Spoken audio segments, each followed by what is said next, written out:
first order of business is approval of the agenda, and I'd just like to note a couple of changes that I've made in the agenda to try to expedite the discussions. When we get to corals, I want to deal with the New England Council coral issue and the monument issue at the same time. Those will both be under item number 10. Under item number 4, Emerson has asked for a short period of time, to like a couple of minutes, to show a video on Long Island Sound. I've agreed to do that. And then once we finish all of the reports under number 4, I'm going to make some just general comments from the perspective of the chair on what I think we need to get done today in terms of accomplishing certain tasks, and then we'll move into the table motion. So let me ask, Terry Stockwell, you wanted to add an item to the agenda? Yeah, thank you, Mr. Chairman. First, I want to announce to the board that my seat here at the table today is from the council only. I will be abstaining on all motions not related to the Jonah Crab action. And secondly, I'd like to, under other business, request that the agency briefly update the board on 2016 SBRM. Okay. Any other items? Tom Foti. Mr. Chairman, we lost a member of this used to serve on this board for many years, Pat White. And Joe Graham passed away since our last meeting. I'd like to get a moment of silence to basically represent two people that strongly were involved in the commission. Pat White was very diligent, and Joe was here forever. So we get a moment of silence in remembrance of them. Yeah, I fully concur.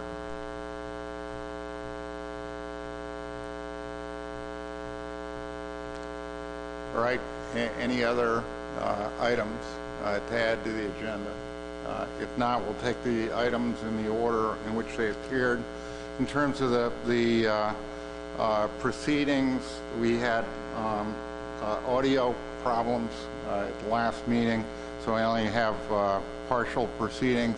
Are there any comments on those proceedings? Seeing no hands up, any objections to, excuse me, Bill Adler? Yeah, this is a minor thing, but on one of the motions, page 8, the motion was tabled, and in the other section it was postponed in the index of motions made, so I don't know that that's any big deal at all, whether it's postponed or tabled, but they conflicted. Okay, thanks, Bill. Any other comments on the proceedings? If not, any objections to proceeding, adopting the partial proceedings as they were submitted? And no objections. So, in terms of public comments, we have 4 individuals that have signed up.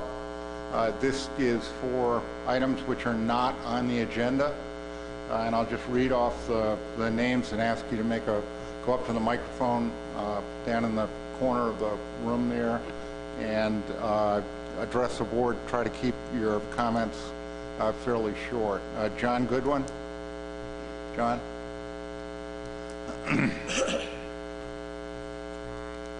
John, you need to push the button in order to talk. There we go. Thank you. Thanks for having me. I'm here to submit some comments from Maine, Massachusetts, Rhode Island, Connecticut, New York, New Jersey, Maryland, and Virginia. We're all seeing the same problem with the varying minimum sizes among states. In New Jersey, we have a minimum size 3 3/8. We are purchasing the majority of our lobsters from Gulf of Maine, from Massachusetts dealers and Maine dealers. We wind up with a small percentage of lobsters that fall below our gauge size. We're being cited and issued summons and warnings for these lobsters. And I'm hoping that by submitting this public comment from dealers, restaurants, supermarkets, and various organizations, that we can get a little bit of help in solving this problem with the importation of Gulf of Maine lobsters into southern New England states who have a slightly larger size. Thank you. Thanks, John. Next person I have on the agenda is Dick Allen.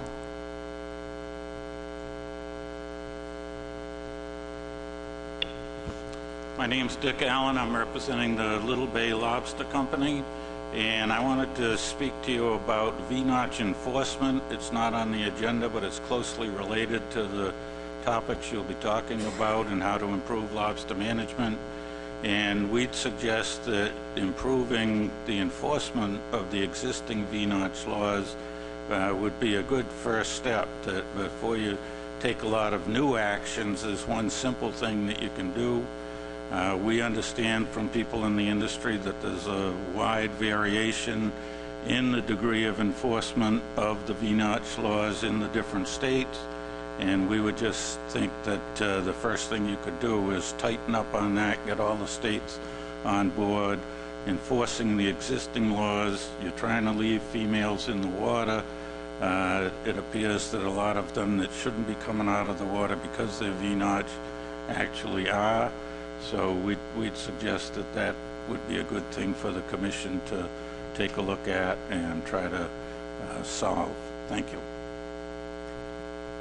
Thanks, Dick. Next person on the list is Beth Cassoni. Beth, you're going to have to turn that on. Good morning. Thank you, Chairman. Regarding Southern New England, at the LCMT Area 2 meeting, it was discussed at length to have a further look at the entire inshore habitat and why settlement's not happening. And we would encourage for that to happen not just in Area 2, but the entire Southern New England stock.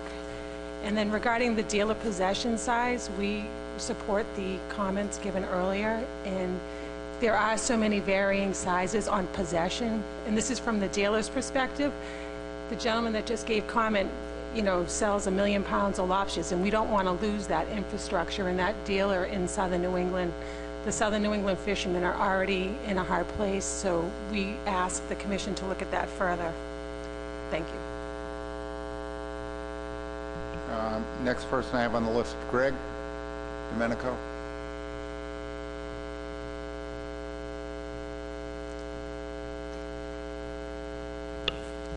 Greg DiDomenico, Garden State Seafood Association. Thank you, Mr. Chairman. Thank you, board members. I'll be brief. I also would like to lend our association support to this dealer possession issue. It's a broad issue, but it's also a specific issue that I understand has to be worked out within our own state, and we're working on that right now. But it would be extremely helpful for the board to perhaps have some discussion, a more broader discussion about this, and perhaps take this up at a specific subcommittee or an advisory panel within the Atlantic States Marine Fisheries Commission. The issue from a more broader perspective is that the type of importation that's been going on in our state for a very long time. Many businesses are dependent upon it. Many restaurants are dependent upon it. That's why most people within the state that are involved in that business are supporting this effort. So I just want to see if there's a way to urge the states to work together more cooperatively on this and have a much more broader conversation about how to make this work without having any conservation impacts to the lobster fishery. Thank you very much. Thanks, Greg. John, you signed up twice. Goodwin, you signed up twice. I assume you only want to speak once. Is that correct? Okay. Just a couple of comments. One, this minimum size issue I know has come up very extensively in Massachusetts, and I might add Dan just to offer a couple of comments on how they've handled it. But I think the way for the board to handle this, some states have worked out ways of accommodating this type of practice, and maybe those states could provide information in New Jersey in terms of the types of systems that have been set up. And actually, before I I recognize Dan. Brandon, do you want to comment on this issue, since you're undoubtedly very involved in it? Yeah, thanks, Mr. Chairman. I was actually going to see how you wanted to handle this. I have been speaking to a few other state directors. When we were in New Orleans, this issue first kind of started to bubble up in New Jersey as something we wanted to look into addressing. So I don't know if it's worth just me talking to some of the other state administrators on how other states, and if there's any consistency among states and how we deal with this possession limited issue. So, you know, we've met with advisors and our Marine Fisheries Council just actually last week on this issue to see if we could come up with a resolution on it. I don't think we are quite there yet, so I would welcome more discussion either from my state partners or here at the board level to see how best to handle. Thanks. Thanks, Brandon. Jim? Thanks, Chairman. One other thing, I think we could do the LEC's meeting this week, and there's probably, I know our state was involved, not in this particular one, but a similar issue a year or so ago. So it might be good to get some feedback from them and have some discussion or put on their agenda that they can give us some guidance on this. One of the complications is this is interstate commerce now. It's not strictly state management, so that does sort of muddy the waters a bit. So it would be good to get some advice from them. Thank you. And just to follow up on that, I like that suggestion, but to follow up on that, how many states in southern New England have an accommodation for this type of practice? Massachusetts does, but could any other states that accommodate this type of thing, so you can ship in 3 1/4-inch lobsters into a state where the landing and possession size on the water is 3 3/8? Any of the other states have this? David? Yeah, we allow lobsters less than 3 3/8 to be handled in the state, shipped, transshipped, but not offered for sale. Okay, thank you. Dan, do you want to comment on this? Yes, thanks, David. In Massachusetts, we have 3 different minimum sizes because we sit at the convergence of the Gulf of Maine, Georges Bank, and southern New England areas. And you know, we have 3 1/4-inch for Area 1. We have 3 3/8 for Outer Cape and Area 2, and we have 3 17/32 for our Area 3 fleet. So we've never increased our dealer minimum size or market minimum size above the 3 1/4. But we've also been fortunate to have some very, very stiff penalties that I believe it's around $100 per undersized lobster. And so I think any state that might want to consider accommodating the commerce of these undersized lobsters should probably back that up with some stiffer penalties for any harvester that comes into that state with lobsters that may meet the market size but would be unlawful per their permit requirements. Okay, thanks, Dan. My suggestion here would be for the states that have an interest in this to talk to Brandon, and I particularly request Dan to provide input on how you actually handle this issue in Massachusetts. As far as the suggestion to have the enforcement committee, I think that's a good suggestion, but I think it will be easier for enforcement to actually review something if you give them a full package of a proposal that they could review on what's entailed. So if New Jersey, for instance, wants to do that, I would suggest that they submit a proposal to John and the enforcement committee. Any objection to doing that?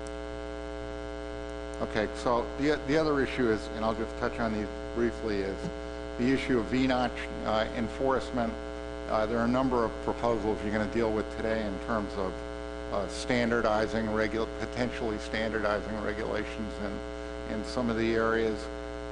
And I think this is an issue that the enforcement committee can weigh in on and provide some input to that as the process moves along. The habitat suggestion that Beth made this is an issue that's come up a number of times in Rhode Island and Massachusetts. There's a lot of concern in the inshore lobster industry about the degrading habitat in some of these estuaries. And to me, this is an issue that the Commission can get involved in, but I really think the states have got to take a predominant lead in it, particularly the water quality. People in the states should look at some of these issues. So, any other discussion on any of those points? If not, we'll move along into item number 4. This issue, just by background, we've had a whole series of technical reports on the status of the southern New England fishery. You're going to get another one today. I think Bob Glennon and the technical team have provided us with at least 5 reports, maybe more. We're also, related to that, we're also going to get a report from Rhode Island. We'll get a report from Megan that responds to a board request on a planned development team actions. We got 2 reports from 2 lobster conservation management teams that are starting to formulate guidance on if we have to take an action on southern New England lobster. They're trying to prioritize what they think should be done. And then we've got the issue of Emerson short video. So what I would like to do is to work through those different technical reports, and my guess is that when we finish all those, we'll probably take a 5-minute break so everybody can get a cup of coffee and stretch their legs a little bit, and then we'll move into the main item on this, which is to define whether or not we're going to do an addendum and what the goals and objectives for that addendum are. So let's start off with the first technical committee report. Bob Glenn. Thank you, Mr. Chair. So one of the primary tasks given to the TC for this report was to look at the impacts of a gauge increase on the southern New England stock. To achieve this, we used the simulation model that we used for the projections to analyze the effects of increasing minimum size. One thing to understand is that the impact on the stock from a gauge increase is highly sensitive to both the rate of growth and the rate of natural mortality, specifically on the unfished portion of the stock. So for this analysis, to try to give you some insight as to how growth and natural mortality affects the impacts of a gauge increase, we used a range of growth rates and a range of natural mortality rates to look at that. And to understand a little bit about that relationship is that in a given, for biomass to increase, you basically are looking at the number of animals at size times their growth rate less how many die from natural mortality, and that gives you kind of an idea in very simple terms of how the stock has the potential to increase under a gauge increase. And so an important point is that as M increases, and I'll show this in a little bit more detail in a minute, but as M increases, the benefits of a size increase diminish because increasing proportion of the stock dies before reaching minimum legal size. So under real high M situations, the benefit of a gauge increase is substantially less. Also, the benefits of a size increase diminish under slower growth rates because the longer it takes for a lobster to grow to minimum legal size, the more time M has to work on the stock. So it's kind of balancing those two things out when you're trying to determine the overall impact. For this analysis, all the simulations assume a constant rate of exploitation based on the terminal year of the assessment. So what we're going to show you as how the gauge increase would impact the stock, assume that the exploitation rate does not increase or decrease. And then finally, all the simulations assume a constant rate of recruitment. And I just wanted to point out that this is a fairly tenuous assumption given the empirical trends in young of the year lobster settlement that we've witnessed in recent years. The 3 growth rates that we looked at were what we call the base case, and that was used in the last assessment. This was the fastest rate of growth used in the simulation, and it's based on historical tagging data.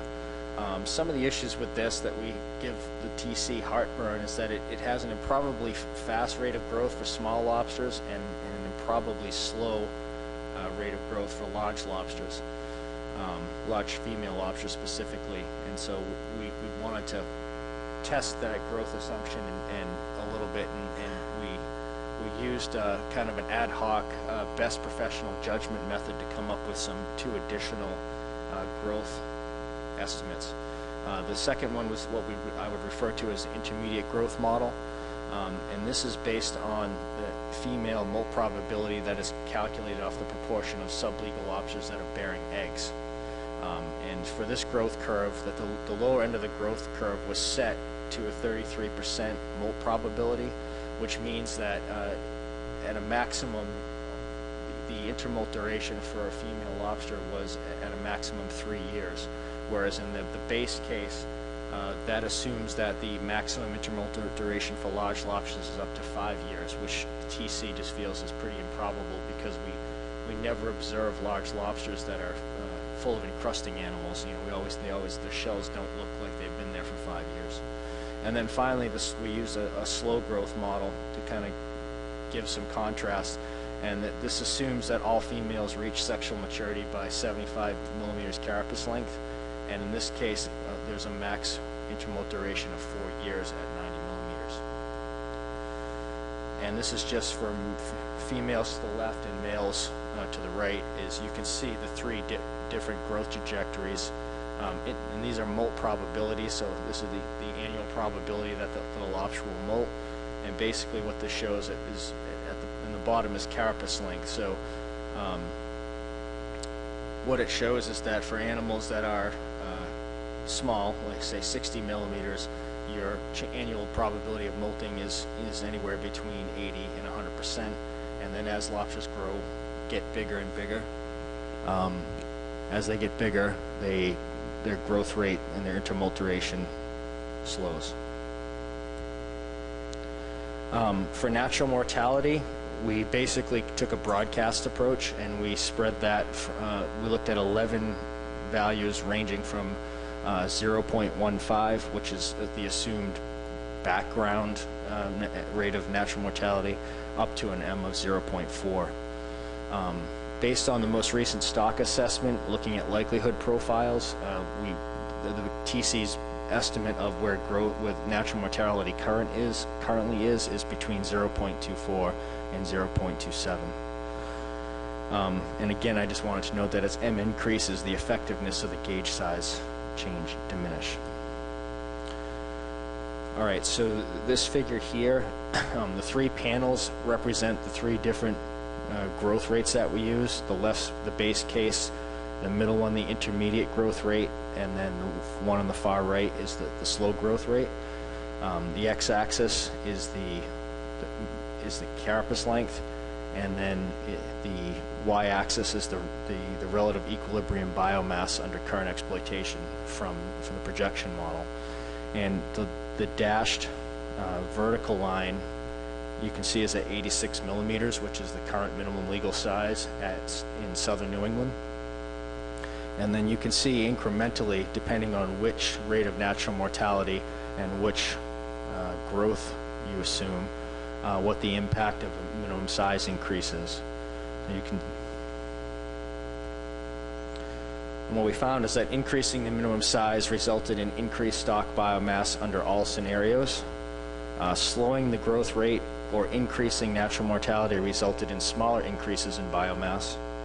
The largest increase in spawning stock biomass observed was in scenarios with fast growth and low M, which is what we would expect. And under slow growth and moderate to high M, only minimal increases in spawning stock biomass were observed, even at very large size increases. In addition to looking at how gauge increase would impact the stock biomass, we also projected how it would affect the catch in the fishery. And in this figure, this represents, for those same three rates of growth and the range of natural mortality values, the relative catch at current exploitation at size. And so what this again, the vertical line is current minimum legal size, and this basically demonstrates depending on what rate of M and you choose and which growth rate you choose, that at least for the first about a 5 millimeter increase, you would have, long term, you would not have a substantial or any reduction in catch depending on the growth rate used. And then as you get larger and larger, it's obvious that you see the catch decline. So, and this graph goes all the way up to, I believe, 108 millimeters. So in this case, if you had a minimum size at 108 millimeters, you see that the overall, the yield to the fishery is substantially lower. So the effect on catch of increasing the minimum size varied across those scenarios. Under low natural mortality rates, when M was less than 0.2, increasing the minimum size can increase total yield under the base case and the intermediate growth scenario. At the current rate of M, which is we estimate at 0.275 in the last assessment, yield remains fairly stable with increases in the minimum size up to 90 millimeters. And then finally, long-term loss in yields were observed in all growth scenarios with increases greater than 90 millimeters and M equal to or greater than 0.275. I forgot to mention one thing about what each of those values excuse me, represent. So when we're talking about equilibrium in the model in this particular case, we're allowing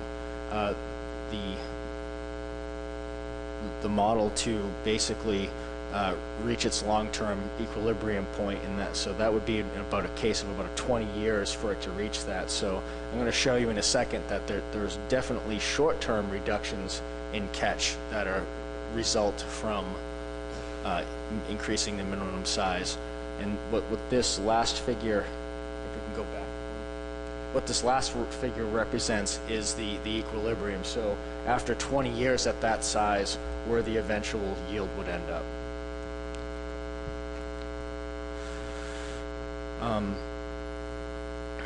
All right, so if we boil all that down and we use instead of, to make it a little clearer to see, just using what we currently assume natural mortality rate to be of 0.275, and you look, the figure on the left is the relative equilibrium biomass, and for the 3 different growth scenarios, and what you can see is, based on an M of 0.275, is that in all scenarios, changes in minimum size would increase stock biomass under all the given assumptions that I indicated at the beginning. And similarly, if you look over at the equilibrium catch over the long term, is that you don't see much of a loss in total yield up to about 90 millimeters, but once you exceed 90 millimeters, loss in yield does start to decline fairly substantially. And that's also dependent on which growth rate is used.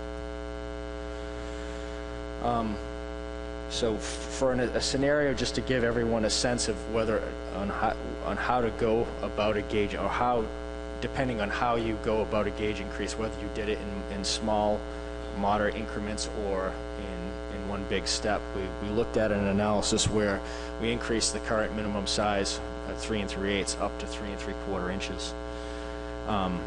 One scenario was where we increased up that distance, the whole 3/8 of an inch, in 1 year. And when we did that, we would expect a 50% decline in catch in year 1, but the equilibrium catch in this case would be achieved in year 4. And in this scenario, we saw the most rapid increase in spawning stock biomass. The other next scenario is increasing the 3/8 of an inch over a course of 3 years.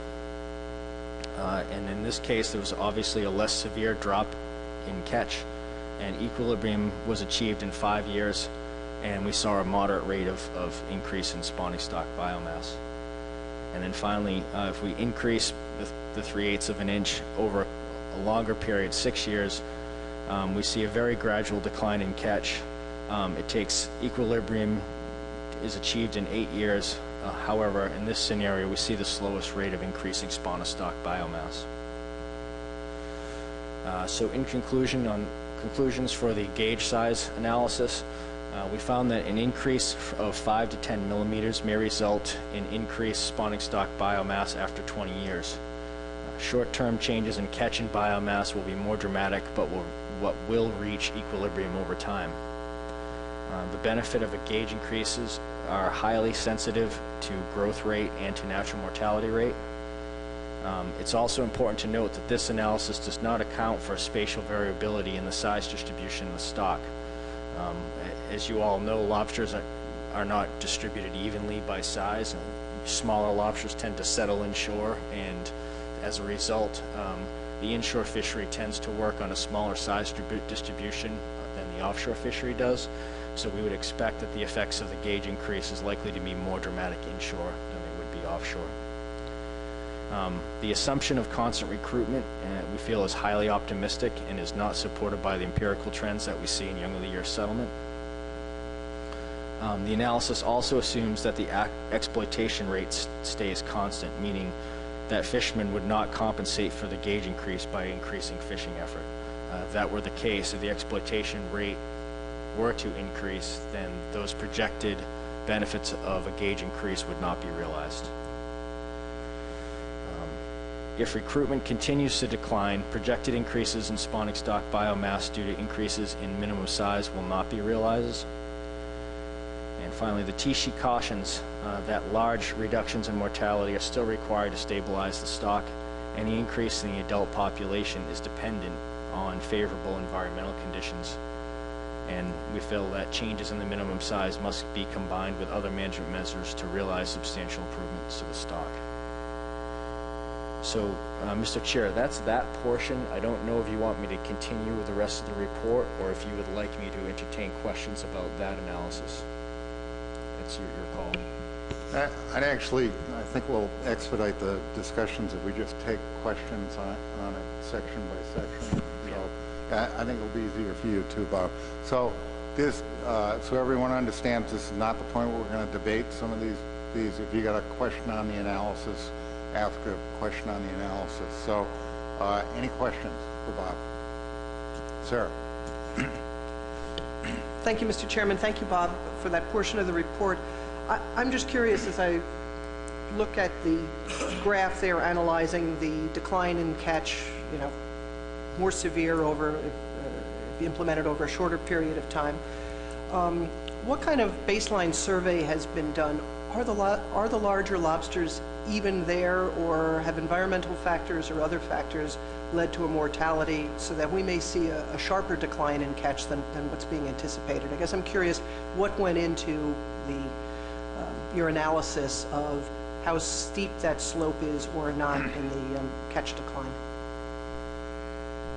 So that analysis is based off taking the starting stock biomass from last terminal year of the assessment, and then using a projection model including the rates of growth, the rates of natural mortality, and then the changes in the gauge sizes, and letting that run forward for 20 years, and then doing that multiple times, and then looking at the distribution of that to see what the point estimate would be. So it's a empirically, we look at the size distribution of lobsters in southern New England. We do see larger lobsters in the offshore in the canyons, and we do see some larger lobsters in the inshore portion as well, but obviously more offshore.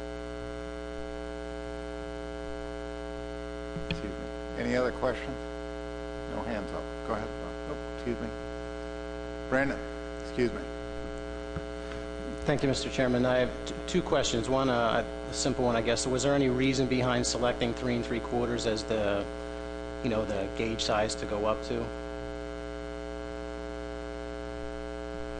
Yeah, the 3 3/4 was what we looked at. The I'm going to pull up a figure.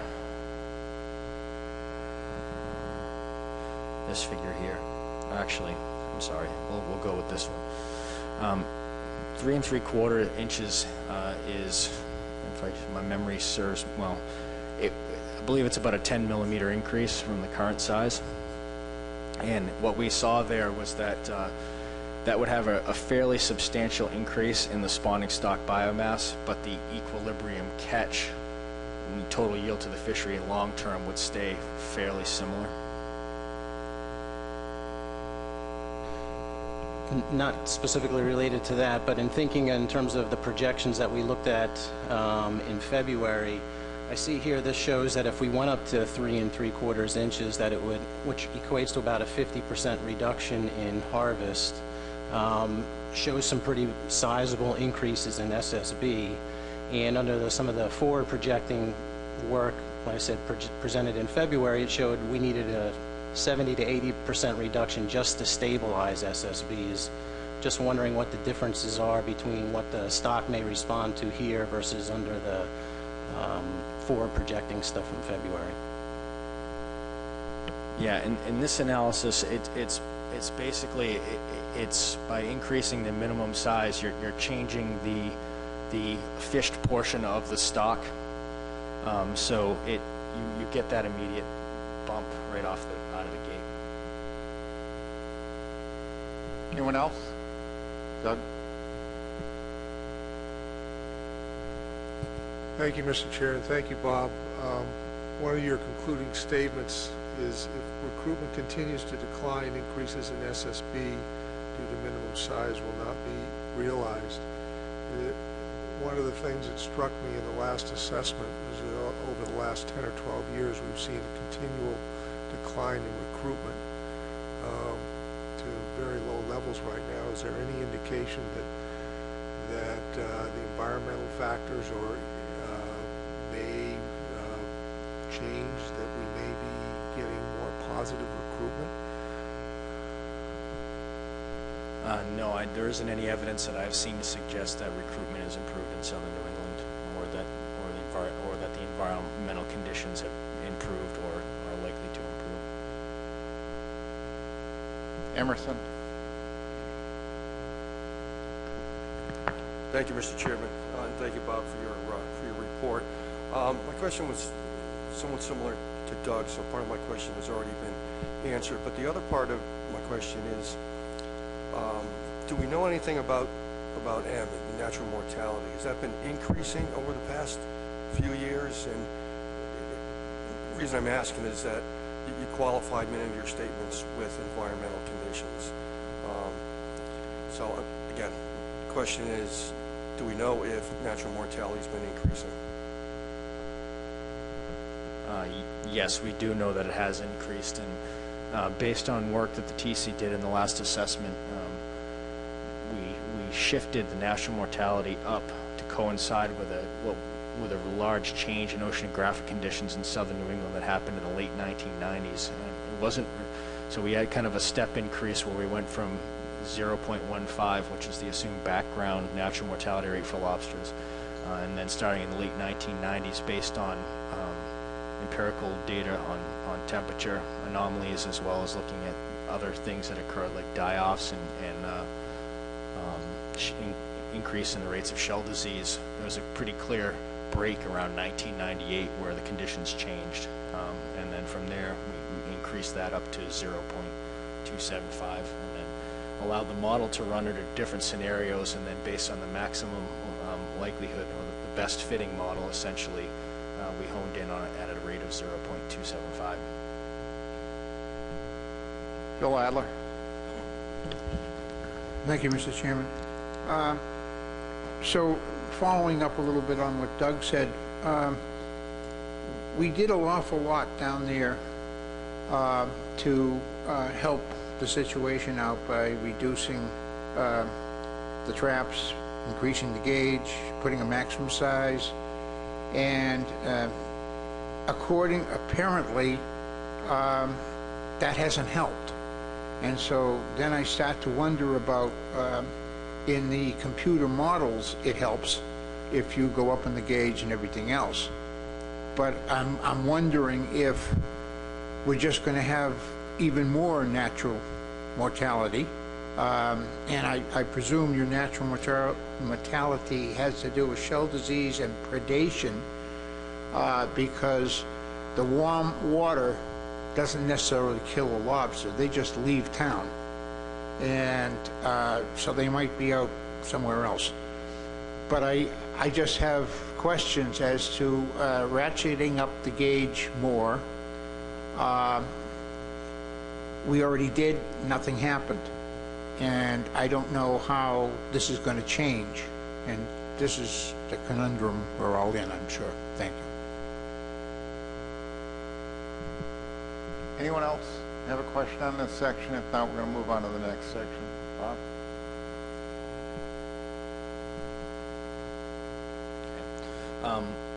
This is actually something that the TC put together that wasn't necessarily something that the board specifically requested, but something that we thought was important to kind of put the Southern New England discussion into context. So we conducted an analysis, excuse me, where we looked at the relative importance of M, natural mortality, and fishing mortality on the Southern New England spawning stock biomass. And in a nutshell, what we found was that M has had a consistent impact on SSB within the two observed regimes, and M was responsible for removing about 9% of the SSB between 1980 and 1997, and then after 1998, about 17% of the SSB that removed. But looking at fishing mortality, we found is currently fishing mortality is removing between 35 to 39% of the SSB, which is roughly twice as what is being removed from M right now. So this suggests that even at elevated levels of M, management actions can still have positive effects on SSB. So we just essentially wanted to put into context that fishing mortality still is a substantial source of the total mortality in Southern New England. And while M has increased and is an important factor, we can't underestimate the impact of continuing to fish on the stock.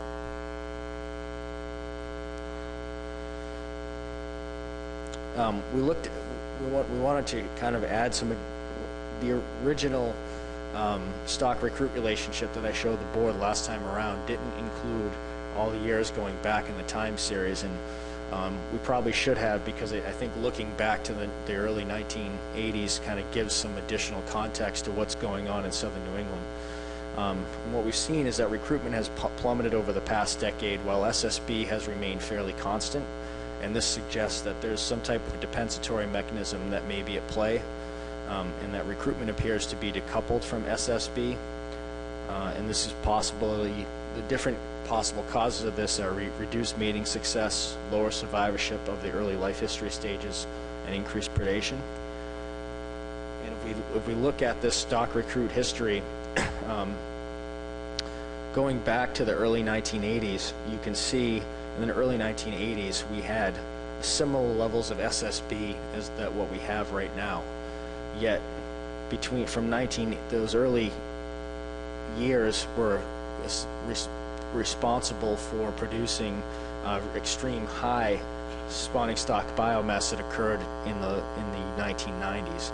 So you almost, if you look at the top, the lighter line, the dashed gray line, you kind of see a regime there where there was probably positive environmental conditions where even at low spawning stock biomass, the stock was able to put out some fairly high recruitment levels.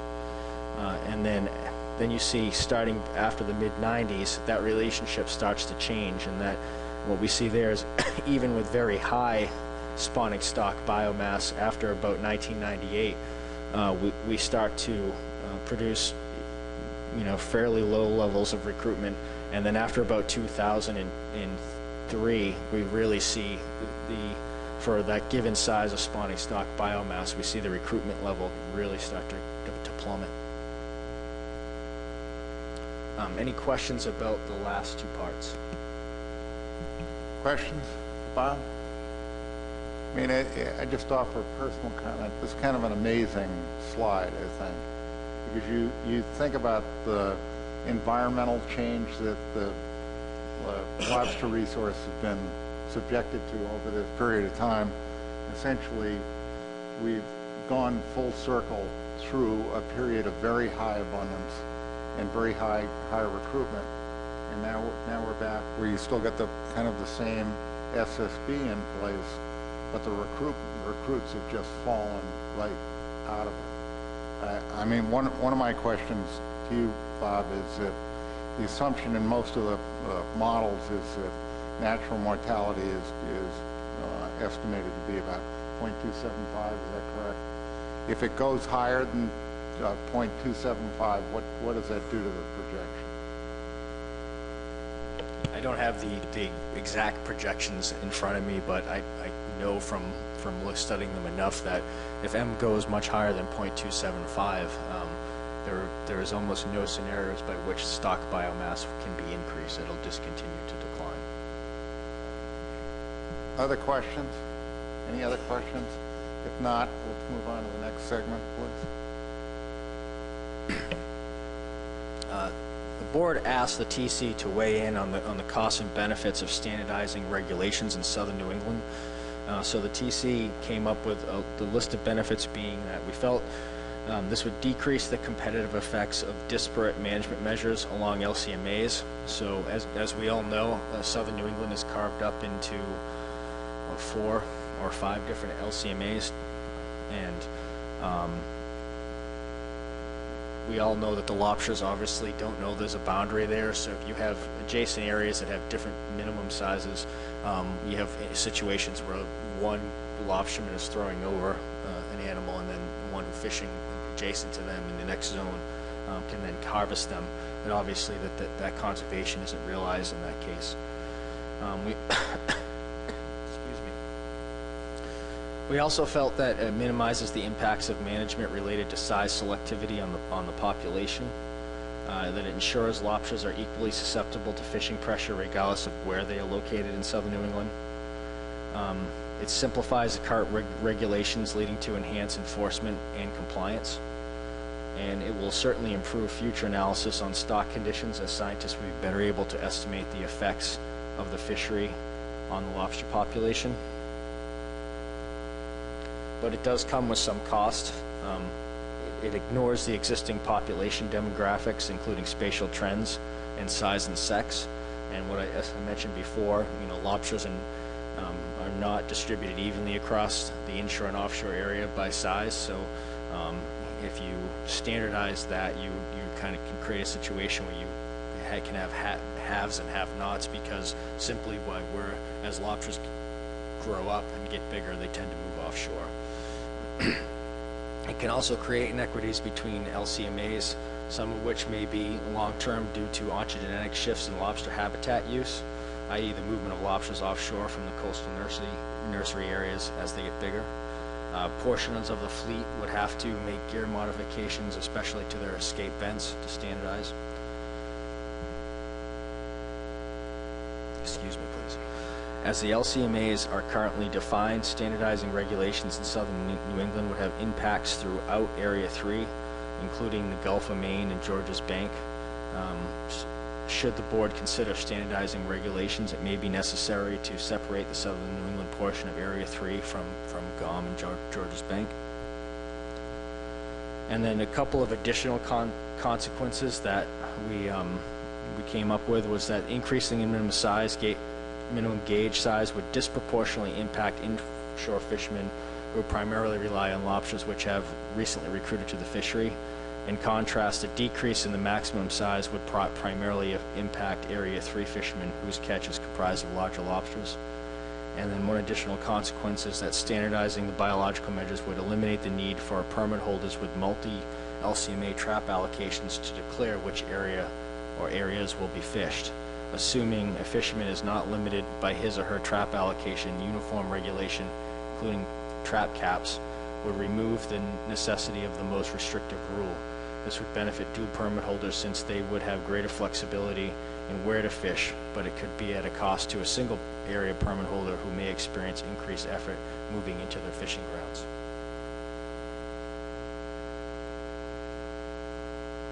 Any questions on the cost benefit of standardizing regulations in southern New England?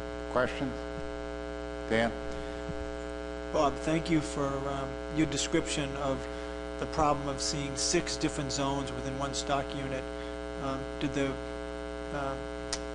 TC also make note of what I would consider the very large overlap zone as another conundrum in addition to the movement. You've got that overlap zone between 2 and 3. Was that noted at all?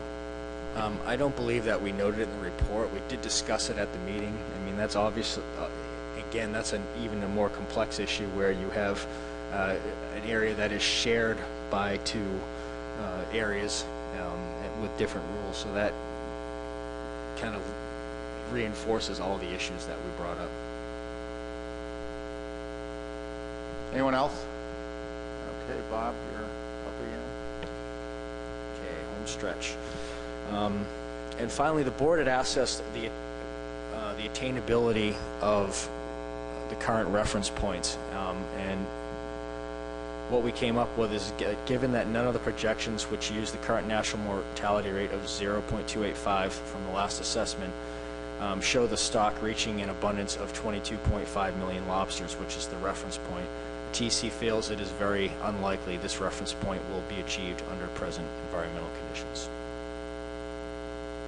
Questions on this point? Okay. No hands up. Okay, and then finally, the board had tasked us with looking into the potential of conducting some inshore-offshore tagging studies, and we've specifically looking at the inshore and offshore connectivity of lobster stocks in southern New England. And the TC felt that previous studies show strong evidence of a migration in which adult lobsters make directed seasonal migrations offshore in the fall and return inshore in the spring. Benefit from an additional tagging study may be minimal in increasing our knowledge on stock connectivity. However, the TC does note that there's a lack of information on growth and size-specific natural mortality in the lobster fishery, and believes a tagging study would be useful to address these data gaps, and would also, give us a more modern update on the connectivity. So I guess there is a potential that, given the changing environmental conditions, that the stock connectivity could have changed. So a tagging study would also give us a chance to update that, because the last tagging data that looked at that was done in the 60s and 70s. The TC provided information in the report on 2 additional tagging studies. One was a southern New England inshore-offshore connectivity study that I put together that had a rough budget of about $250,000. And then there's also a fair amount of information put in there from New Hampshire, Josh Carloni, and as well as representatives from Maine, who are currently working on a tagging study in the Gulf of Maine, looking at Gulf of Maine and Georges Bank connectivity. And their current study, I believe, is requested, or is it funded, for $107,000. But I think there was also a need to do some additional work with that as well. And that's all I have. Question? Any question? Bill? Thank you, Mr. Chairman. Bob, could you go back to the one about the slide before? The 22, yeah, 20. This was basically saying that the abundance is 22.5 million lobsters. Okay. What was that figure back before the boom that came in the 90s? Where was that whole thing back then? Was it near 22 or way above, or what? So what the 22.5 million lobsters represents is the reference point, the median level of abundance.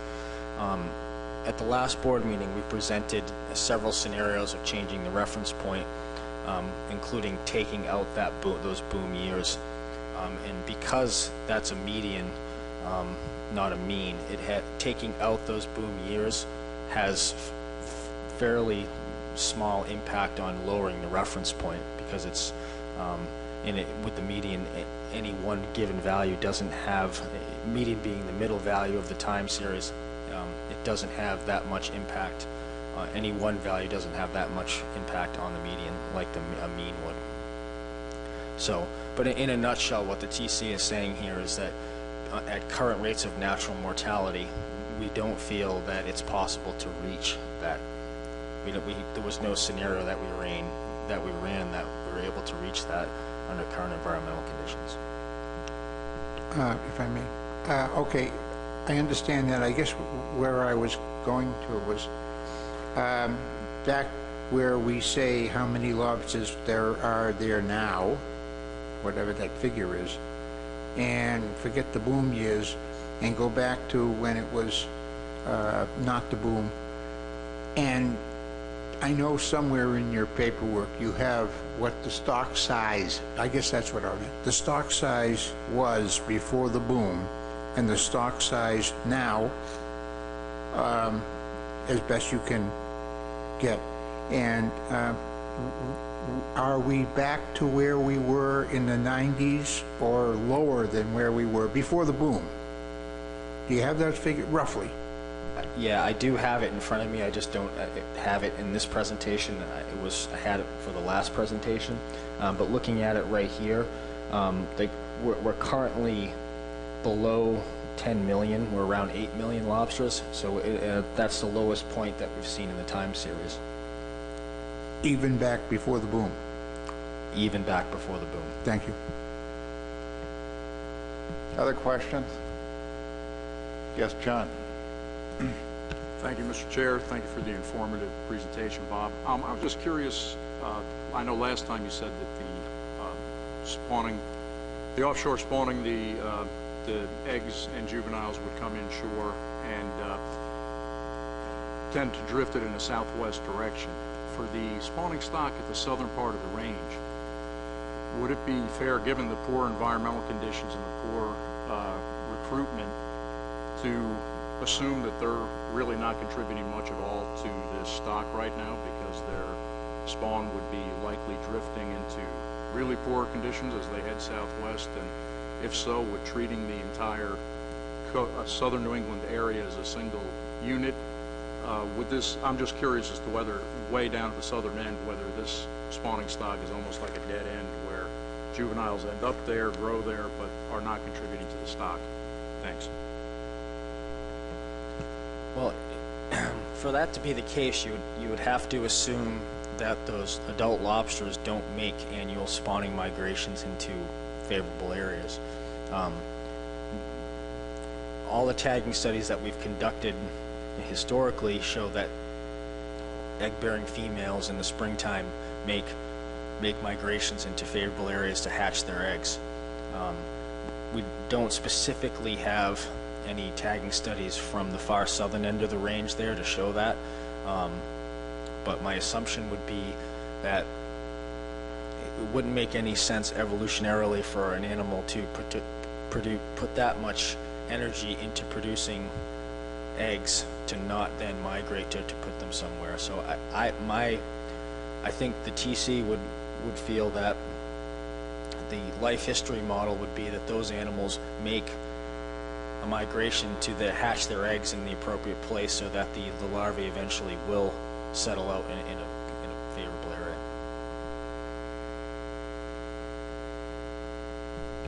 Emerson. Thank you, Mr. Chairman.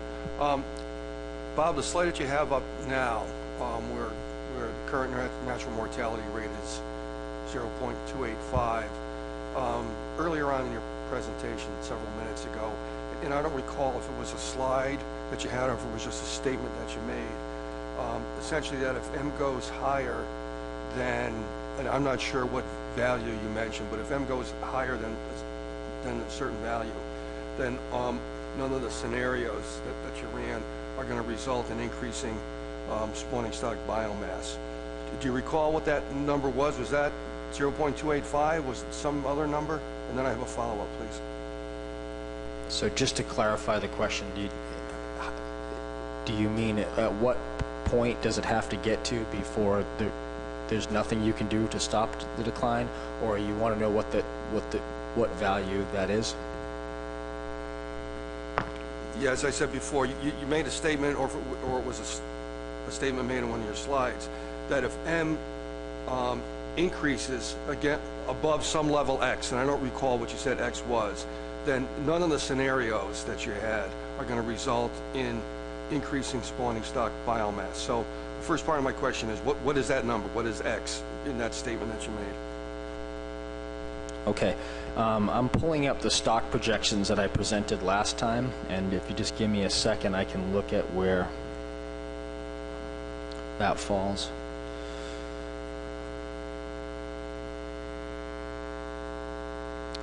Okay, so according to the projection that I'm looking at right here,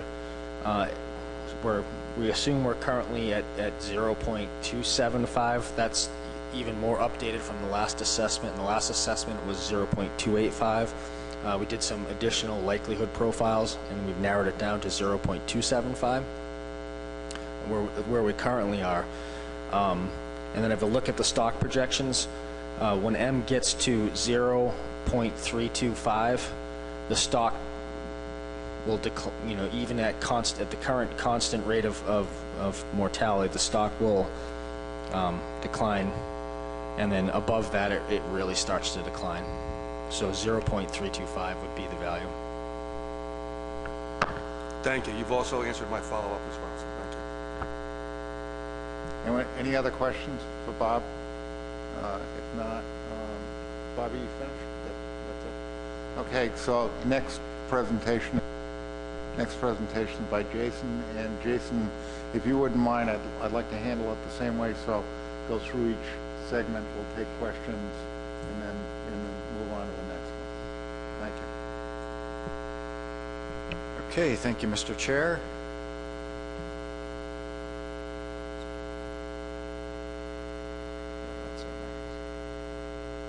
Yep. My name is Jason McNamee. I work for Rhode Island Marine Fisheries. So once the last stock assessment came out, and there was sort of general understanding that some management would be needed for lobsters, we at Rhode Island wanted to help out and lend some support to the technical committee. So we started to develop what I'll refer to as a set of tools that we thought could be helpful to the technical committee. So this following presentation basically outlines the tools that we brought forward to the technical committee for their review. Bob already had a lot of things to discuss with you, so since I was going to be at this meeting anyways, talking with Megan, they asked that I at least cover this section for Bob, give him a little bit of a break. Okay, so again, based on the last stock assessment, it became apparent that we were going to need to start talking about management for the southern New England stock area. And so what we did was we looked at the information that we had available and began to think about, well, what are the areas where we can look at reductions and harvest reductions, and what are the tools that we have available to get at some various management goals.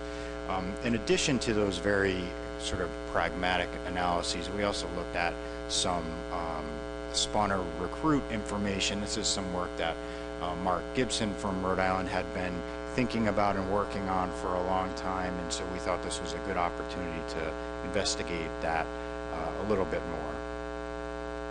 So the presentation has basically three main categories. So the first thing that we looked at was the relationship between traps fished and realized exploitation rates. And so trap reductions is this kind of marquee management effort, in particular in Area 2.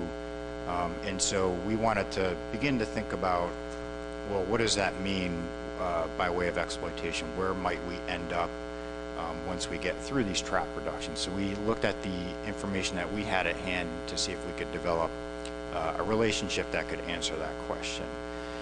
We also looked at some technical measures to reduce F and preserve the remaining spawning stock biomass.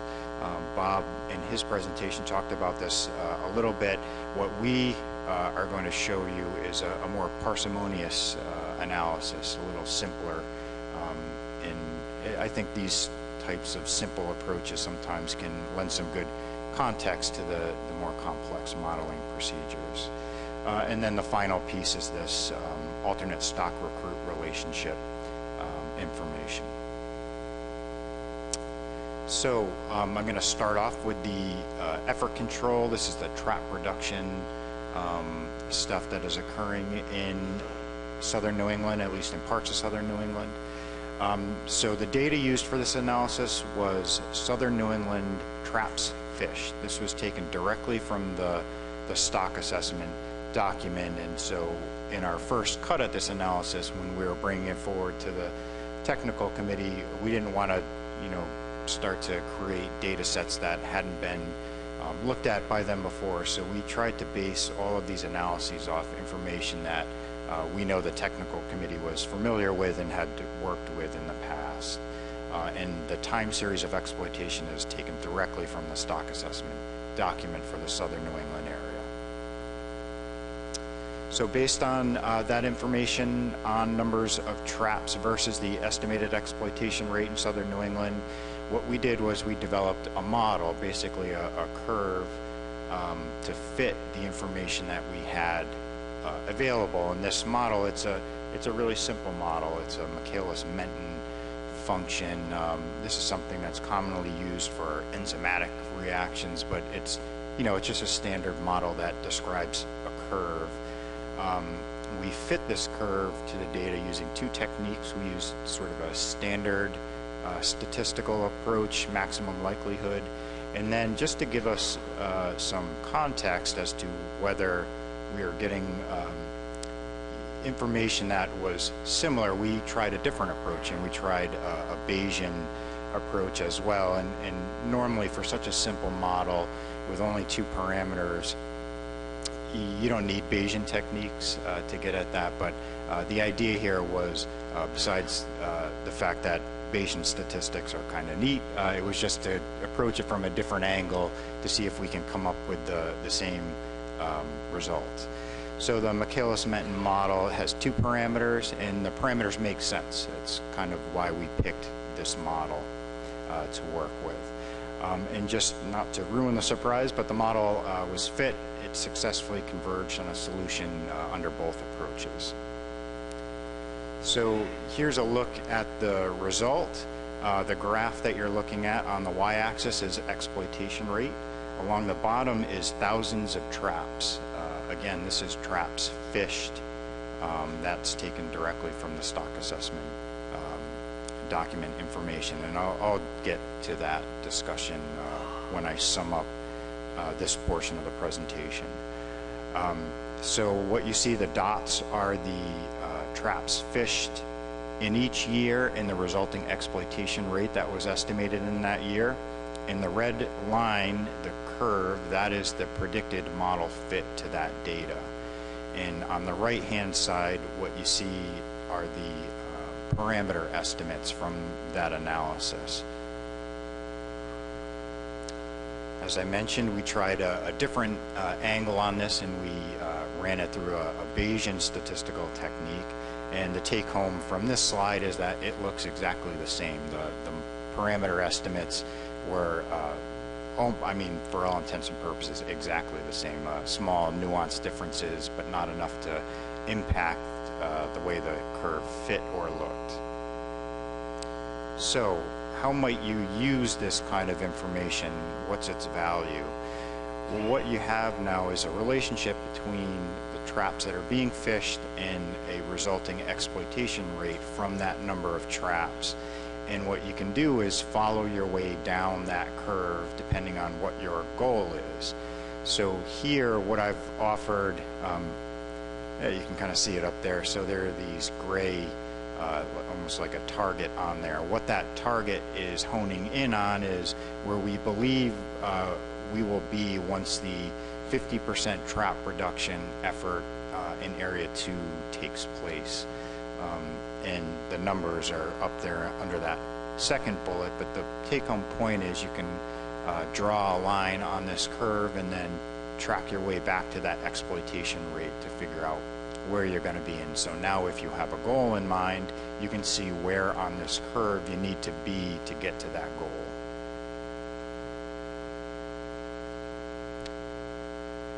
So I think this is my final slide on this.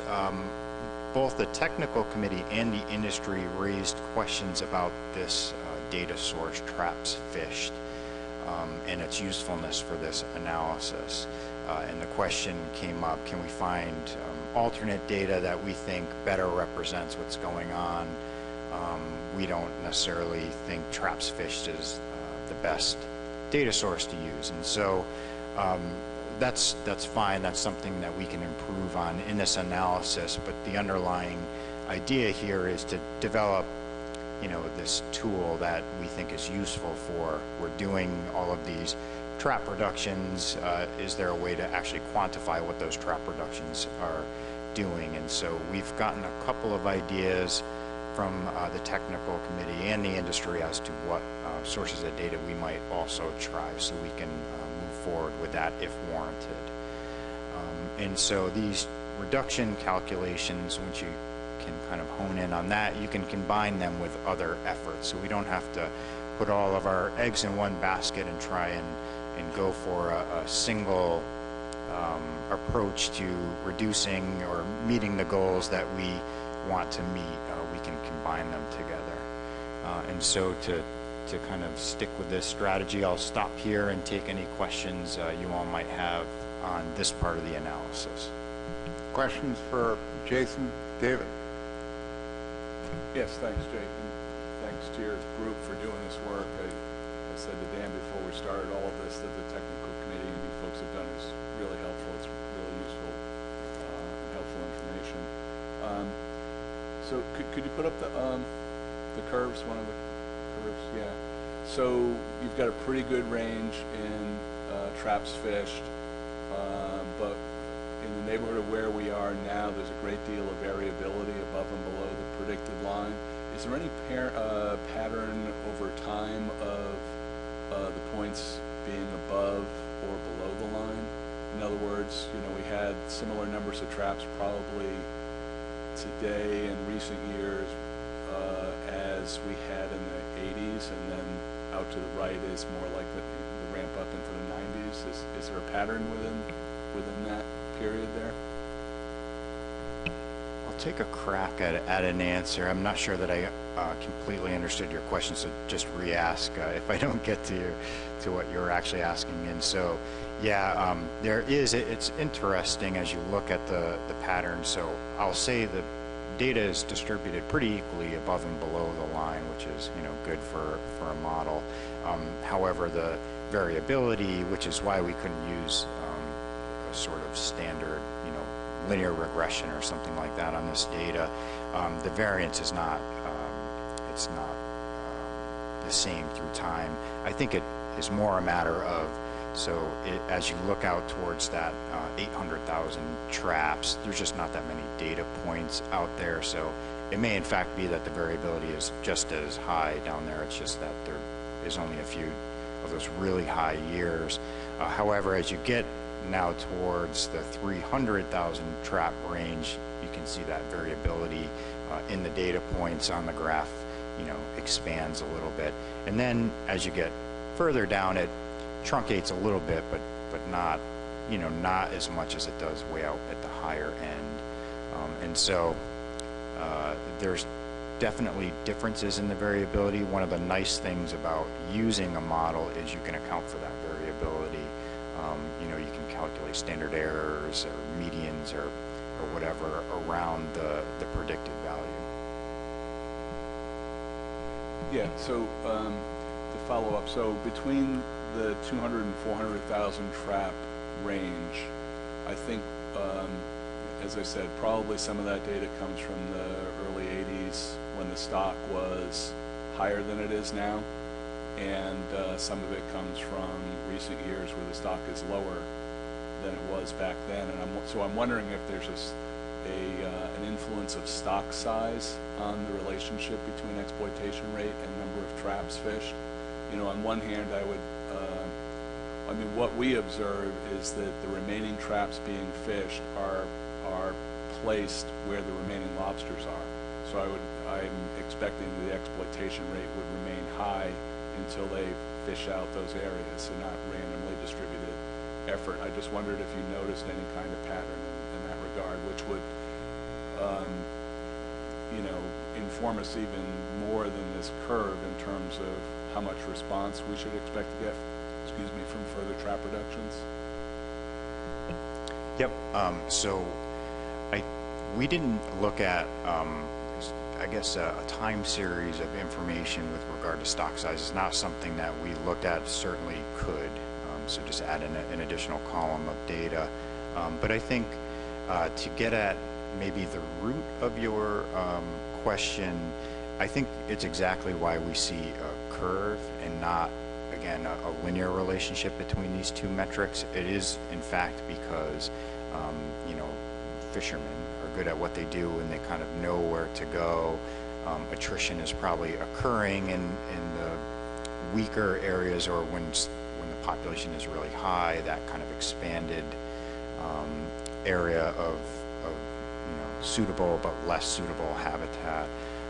So that should all be, it's not necessarily an element within this model. It is, in fact, why you model it with a curve and not with a linear relationship, because you know that there's going to be an area of traps that are out there where, yeah, they'll kind of, you know, shrink down to the most prime habitats where the animals are going to be all the time, but at some point you're going to hit that tipping point, and that's where the curve, that's where all the action is in the curve. David, could I?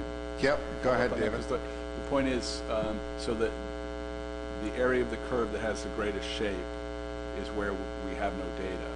And so my concern is that it could be that the slope, the ascending arm coming out of the 0, 0, the point we haven't observed, fortunately, but we know is accurate, could be much, much steeper.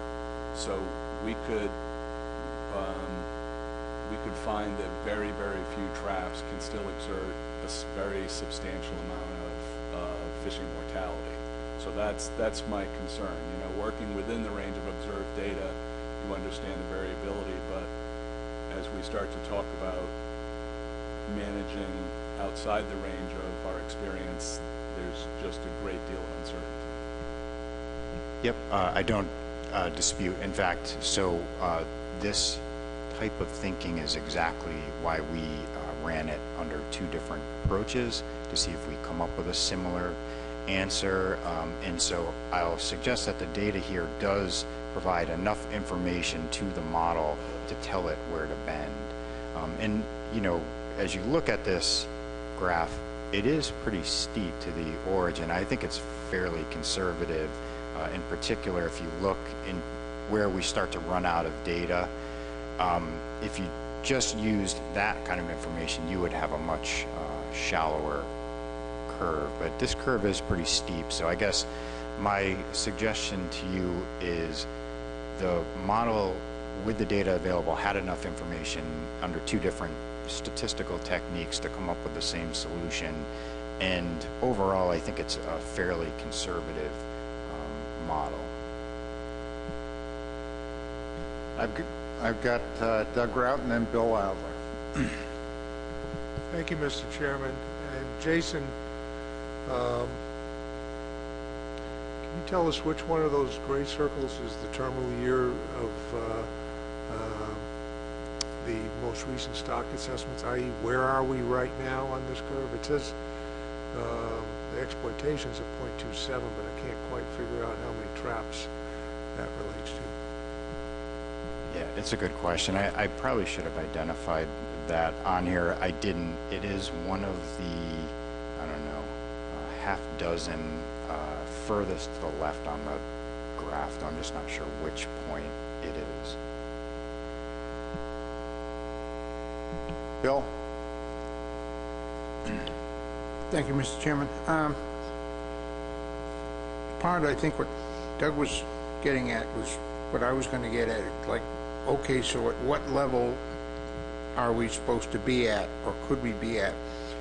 We've gone down, at least in Massachusetts, from roughly 60,000 down to 22,000 in roughly in trap reductions. It hasn't helped. and the reduction is still going on. So I don't know at what level you'd have to be at in trap numbers to maybe, and I just can't see that it's going to do anything. I did notice that in your report, you said trap reductions can be used in combination with other measures. And it's almost like, well, they're doing the trap reductions, they've done the trap reductions, they've done everything they can on trap reductions. And so I'm almost thinking that any further trap reductions is futile. Thank you. Anyone else on this segment? If not, Jason, the next one. Okay. All right, so the next set of analyses I think dovetail nicely with some of the information that Bob showed you in the beginning of his presentation. So we also looked at size changes. So in addition to the existing effort control plan, we wanted to look at, you know, if you did that in combination with these other procedures, what would that look like? So again, what Bob showed was a much more complex modeling procedure. This is a much more parsimonious procedure. So what we did was we grabbed biosample data. This is that sea sampling and port sampling information that we're collecting. I truncated it to the years of 2010 through 2012. But the nice thing about using the biosample data, and Bob mentioned this in his discussion, they're not able to necessarily tease that apart in the more complex modeling procedure, but we know the stat areas that are inshore and the ones that are offshore, so we can split that data out and look at it by inshore and offshore. And so the final point here is we used all of the information we could get our hands on. This was state collected data, federal data, and also the Atlantic Offshore Lobstermen Association information that they've been collecting as well. And so what we did was we took all of that information and then generated length frequency distributions, which we then examined for different gauge changes, minimum increases, maximum decreases, things like that.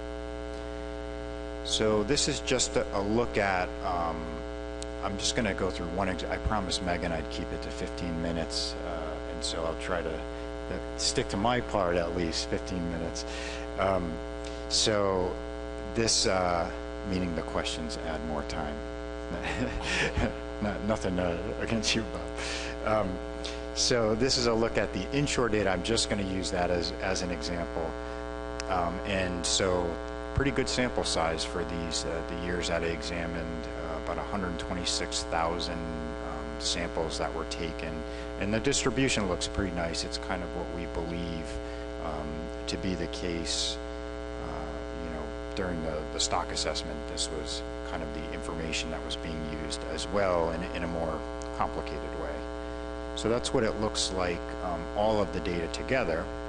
So what we then did was to first take out everything that was under the minimum legal size for the inshore area, and then we began to more or less chop off the different bars on this chart. And what you can get from that information is the relative decrease, and you're making the assumption that this distribution represents the population that's being fished, and therefore if you take some of those off the table of what can be fished, you've now protected those animals. All of the things that Bob talked about earlier with you know, deprecating them by natural mortality and all of these other things are very important. This does not consider those things. It simply protects these animals and then calculates what that relative protection is. So I've showed two different examples here of one 30-second gauge increase and then a second 1 30-second gauge increase. And I know that's probably hard to read, but the first one we calculated gets you about a 13% reduction in harvest, and the second one gets you about a 25% decrease in harvest. You can do it from the other end as well, again, chopping off what is already protected by the existing minimum legal size. You can then begin to chop off things on the maximum size, and that's what we've done here. There's 3 examples, and so you can see that you have to come in pretty far to get a lot of harvest protection on the maximum side, but the nice thing about the maximum gauge is that those animals are now protected in perpetuity, natural mortality and things of that nature notwithstanding. So minimum size changes can be effective for harvest reductions and the potential for egg production, but they can be temporary in nature. So minimum sizes, eventually those animals are going to grow back into that fished population. And if these are needed, they should be done cautiously and in a phased approach. Maximum size changes could have lasting protections, but you have to set them in a meaningful way. If you set it out so far that there's not even any animals there, it's not doing you any good. So including these measures with the existing trap reductions scheduled could have meaningful impact on harvest reductions. And just a final thought here, and then I'll pause for questions, is, you know, I had available to me this, I guess, historical data set of biosample data. So I would prefer that we use more contemporary data if you were to like this procedure and want it pursued further. And I'll stop there. Questions on that? Anyone? I don't see any hands up. Okay, Jason, move along. Okay, so the next piece of this, we did a little egg production analysis that we presented to the technical committee. What I'm doing here is just giving you the concept that we originally worked with, but given some of the feedback from the technical committee, I've removed any of the numbers from this, but I'll flip through these quickly. So from that gauge change exercise, you can examine the potential for egg production. You've protected a portion of the population.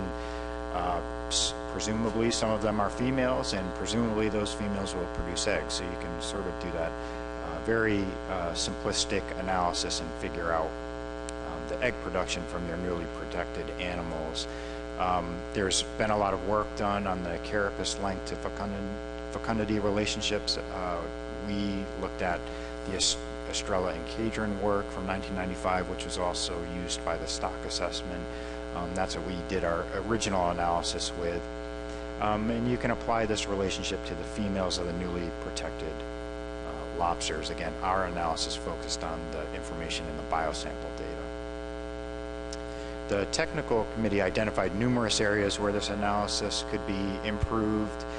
For instance, Tracy Pugh from Mass DMF was extremely helpful, gave us some really good feedback, such as adding in a maturity schedule. So all of these animals aren't 100% mature at these, depending on the size that you pick.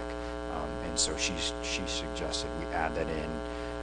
Also, to account for the fact that larger females do not produce eggs in each year. Bob gave some information during his presentation on that.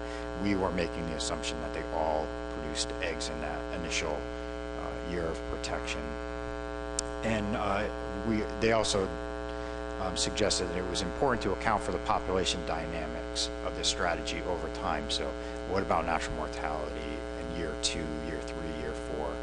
So all of these perfections to the original egg production analysis, we've been working on those since that meeting, and have a little bit of information. So I'm not going to get into the specifics because it's not fair to present as the technical committee hasn't reviewed. It's certainly based on the feedback of the technical committee, but I guess in summation, what we'd like to do is have you allow us to bring this updated analysis to the technical committee for further review. And so all 3 of the main ideas offered by the technical committee, we've developed those into a more realistic egg production analysis. We have some initial results, again, strictly looking at gauge changes, But what we found is that modest changes can result in significant egg production increases, even accounting for all of these things like natural mortality, fishing mortality as well, and then running these analyses out for a couple of years, and we came up with this value of 40% increase in relative egg production with I'm calling it, I put it in quotes, modest, meaning you don't have to do a million gauge increases to get to that number. You can get there with modest changes in the current regulations. So what we're trying to do with this analysis is strike a balance between adding realism into this parsimonious analysis that we're doing, but not creating a new stock assessment. That's for the next benchmark, and so we're not trying to recreate the wheel here. We're trying to use information available, add in needed complexity, but not go so far into the complex realm that we've created some sort of new stock assessment model. And so if the board wishes, the updated analysis can be brought to the technical committee for review. I can stop there, or I've got 2 slides on stock recruit stuff, Dave, if you want me just to flip through those real quick. Yeah, so this stuff we offer just by way of information. We don't know that it's very relevant to what you all need to discuss through the rest of today, but we thought you would find it interesting, and it maybe is something that will pop back in your head when we're listening to John Hare. I think that's tomorrow maybe, with some of that discussion. So we also did some spawner recruit relationship work. We ran 2 sets of analyses. We did a fine scale one based on Rhode Island specific data, Rhode Island trawl survey, spawning stock biomass information, and our settler index that's specific to Rhode Island. And then we looked at it on a broader scale as well, where we then broadened out to the assessment document and used information from that document. What we did was we fit Ricker type stock recruit models, Beverton Holt as well in a couple of instances, but basically standard stock recruit models, but we added in additional parameters for environmental and alternate covariates for the model. We also did an analysis, which I'm not going to talk about here, but is in the report that you all have in your meeting information, looking at the statistical fit of various data lags, and we think this might be helpful information for the technical committee moving forward. So just a quick look at some output. I will orient you to this graph, and I just will point out that Mark Gibson produced this graph, and it is, for me, very impressive. He figured out how to do a 3D graph in Excel. I've not figured out how to do that, so it's pretty neat stuff. So settler density is your y-axis on the left-hand side there. Across the front of the graph on the x-axis is the spawning stock biomass. Again, this is Rhode Island specific data in this case. Then your z-axis, this is the one that is on your right, kind of going into the board there. That's the North Atlantic Oscillation Index. And so what you can see is the closest number to you is a negative value. It goes towards 0 and then gets positive. So this is an index of the North Atlantic Oscillation and oceanographic system of high and low pressure oscillations in the North Atlantic, and maybe a proxy, maybe a direct influencer of stock dynamics. But what you can see here is when the NAO is in a negative phase, so this is the area of the graph closest to us, kind of coming out of the board, it's really flat, not a lot of response. As spawning stock gets really high, you don't get a lot of response, and settlers really flat. If you go into the board, what you see is that curve gets really steep, and what that corresponds with is that North Atlantic oscillation. As that gets positive, you get a lot of contrast in your spawner recruit relationship. It becomes more of a relationship if you add in the NAO. And so that was just some informational stuff for you. We think it doesn't have necessarily, it's not necessarily relevant to harvest reductions and egg production and things like that. But it's things that you can think about in ways that we can work with the technical committee when doing projections. They can offer alternate projection scenarios, maybe something we could add into the next benchmark assessment as well. It's important, though, to point out that you don't want to just kind of grab indices that have strong relationships. You want to make sure there's some causative agent there. You don't want to just look at spurious correlations, and so we're very cognizant of that. All right, I've got 2 discussion slides, and then I can stop and take questions. So just to sum up, there appears to be a reasonable relationship between traps fished and exploitation, so I think that bodes well for trying to quantify what we're actually doing with our trap reduction efforts. You could use the model that we developed and projected trap reductions to quantify the effect of these trap reductions, and you can combine this information with anything else that you want to do to get an overall management, quantification of whatever management goals that you have. It appears that minimum and maximum size changes can produce reductions in harvest and increase eggs produced significantly. The spawner recruit work, as I mentioned, doesn't have an impact on the more the immediate work that you have to do today. But again, we think it's useful work. It's interesting for sure. But we think it could have direct value in alternate projection information or estimation of biological reference points that are reflective of stock productivity rather than the kind of ad hoc, the medians and things that you're using now. You use them because you don't have a good defined relationship.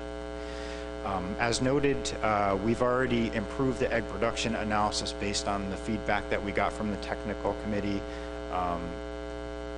And just a final note, for all of this stuff for the technical committee to work as efficiently as possible, it's important to set some goals so they know what the goal is when they're kind of constructing these tools, and they can give you better information as to specific numbers. We've given you some concepts here, some tools, but once we have goals that are defined, you can begin to use those tools for the specific purpose that you desire. And just a final note here, Rhode Island DEM is interested in working on this further with the technical committee. We've done this. We have a technical representative on the technical committee, but we are in a period of transition with our staff. We think we've kind of ironed that out. We've got a young man working for us now that I think is going to be a really good fit for the technical committee. He will certainly be working, but we just wanted you to know that we're certainly interested in moving forward and continuing to work on this with your technical committee. And that's it for me. Jason, when is the report going to be finalized? What's your estimate of the time frame?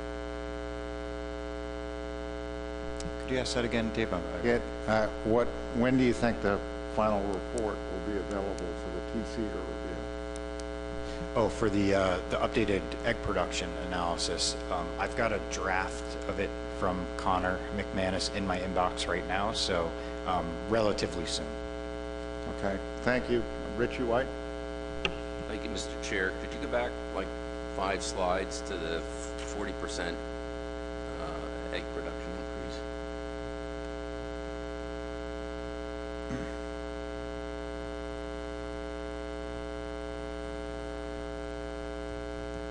So, can you correlate the amount of reduction in fishing mortality it would take to create the 40% increase in egg production? I can't give you, if the question is, can we do that? The answer is yes, based on this analysis. This initial work was looking at differences in gauges, and so in the same way that we calculated just using the biosample data, we could come up with calculations of harvest reductions, which we could translate based on some assumptions. But the answer is yes. I can't give you that number right now. Thank you. Any other questions? Yep, Steve. Thank you, Mr. Chair. I'm just going around between this and the last presentation, and I'm trying to figure out, we want to boost egg production, I get that. But we had fabulous egg production years ago, and we still get that circle instead of the graph. So harvest rates, cutting back effort, we had great egg production, but we got no survivability. So I guess, what are we working towards by increasing the egg production if they're not going to survive anyway? I mean, should we be looking at something else here, another way to get these things up to stage 5 or 6 or something? So I will answer your question in part. I think the larger question is a question for the board. But to answer your question, I guess the underlying assumption, if you're looking at a goal of egg production, some value of egg production, what you are in essence saying is, while we understand that there are environmental drivers, and we showed that there are certainly relationships between different environmental drivers and recruitment, while we understand that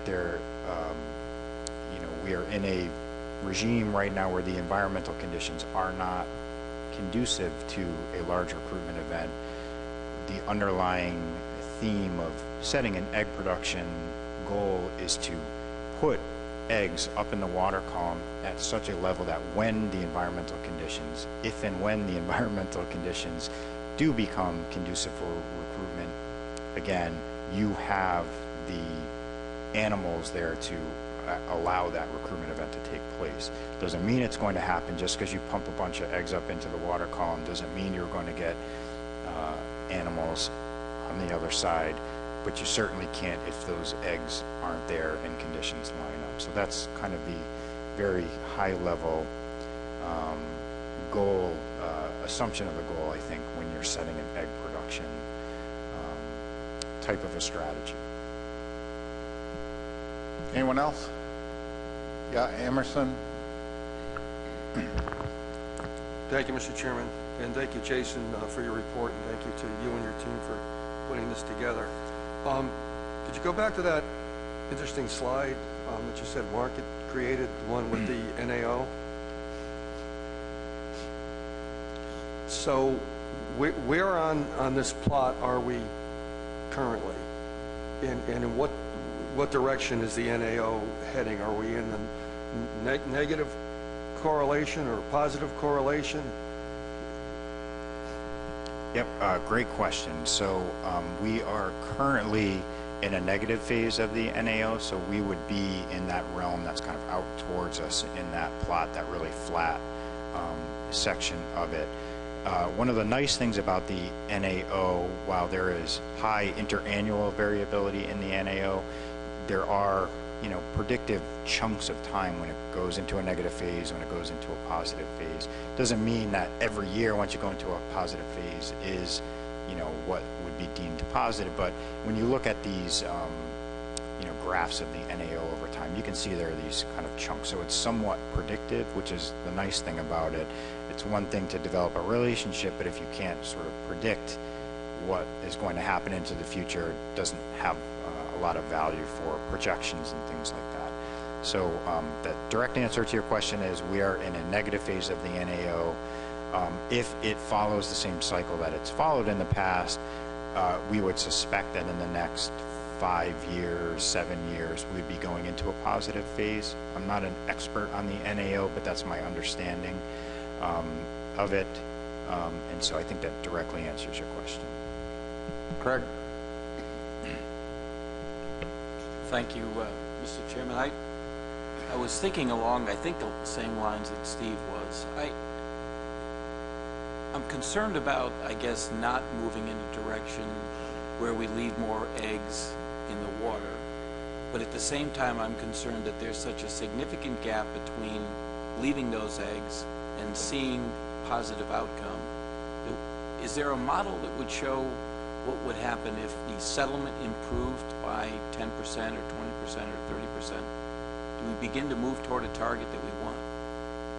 Because right now it seems like there's a gap between eggs and juvenile increases. Yep, so I'm going to give a very brief answer and then pass it to Bob, but I think that's in fact exactly what Bob showed in his presentation are the effects. He showed scenarios where it was a constant recruitment, but that's the model you would use to kind of show different scenarios. What if recruitment improved, settlement improved? You could use the model that Bob reported on to kind of do that, but I'll pass it over to Bob. Yeah, I don't really have a lot to add to what Jason said, but he's correct. We could use the stock projection model to look at that. Craig, did you get a follow-up?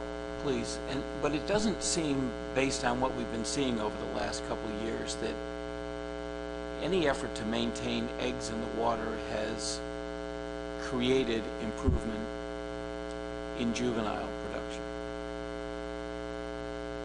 Yeah, under the current high rates of natural mortality, environmental conditions that we have, that recruitment is being lost essentially. That egg production that we currently have isn't being realized. And then I show the stock recruit relationship. You can see where it seems to have decoupled. There doesn't seem to be a strong relationship right now between the size of the SSB and the amount of recruitment that we're getting from it. And that's what you would expect under that kind of a scenario. But as Jay indicated before, the strategy in this case is you have to maintain some type of a core biomass, because if the environmental conditions do change, if you don't have a sufficient enough stock of lobsters there, you can't take advantage of the positive environmental conditions and have a recruitment event. So if you continue to fish them down even lower, even if the conditions do get to be positive, you won't have sufficient stock there to take advantage of it. Thank you. Any other questions? Here. Bill. Thank you, Mr. Chairman. Bob, if environmental conditions improve, what does that mean? Does it mean that the water cools down, the predators go away? What are we looking at when we say environmental conditions, if they improve? What would be the improvement? What would happen, if you have any idea? Well, it's causing current natural mortality is most likely a combination of environmental stress from high water temperatures, increases in predation, increases in disease, and probably some changes in the reproductive behavior of lobsters, where they migrate, where they hatch their eggs, and the overall settlement success. So when we talk about improved environmental conditions, it could be changes of any of one of those things. So it could mean a switch in the NAO, where we get into a positive phase where we tend to get cooler waters in southern New England. It could mean a reduction in the number of finfish predators, would relax some of that natural mortality. It could be any of those things. If I may, yes, that's what I was getting at. In other words, we got to pull an iceberg down into the Buzzards Bay in cooler water, okay? And we have to get the Black Sea Bass Board to say, yeah, you can take more, that type of thing, which I suppose is unlikely, but at least we know that we have the environmental conditions, if they improve. And what are they? What you just mentioned. So we have to look to see, is there any chance that the environmental conditions will improve? Don't know, just leave it hanging. Thank you. All right, I've got David Simpson and then Dan. Thanks. Yeah, I apologize if I missed it, but so the relationship with the NAO is really interesting. Did you, and I missed it, or could you speculate as to what about the positive phase might be conducive to better survival of recruits? My quick read online, the positive phase is actually associated with warmer temperatures in the eastern U.S., but it also affects storm frequency and position of the jet stream. I just wondered what you thought might be going on.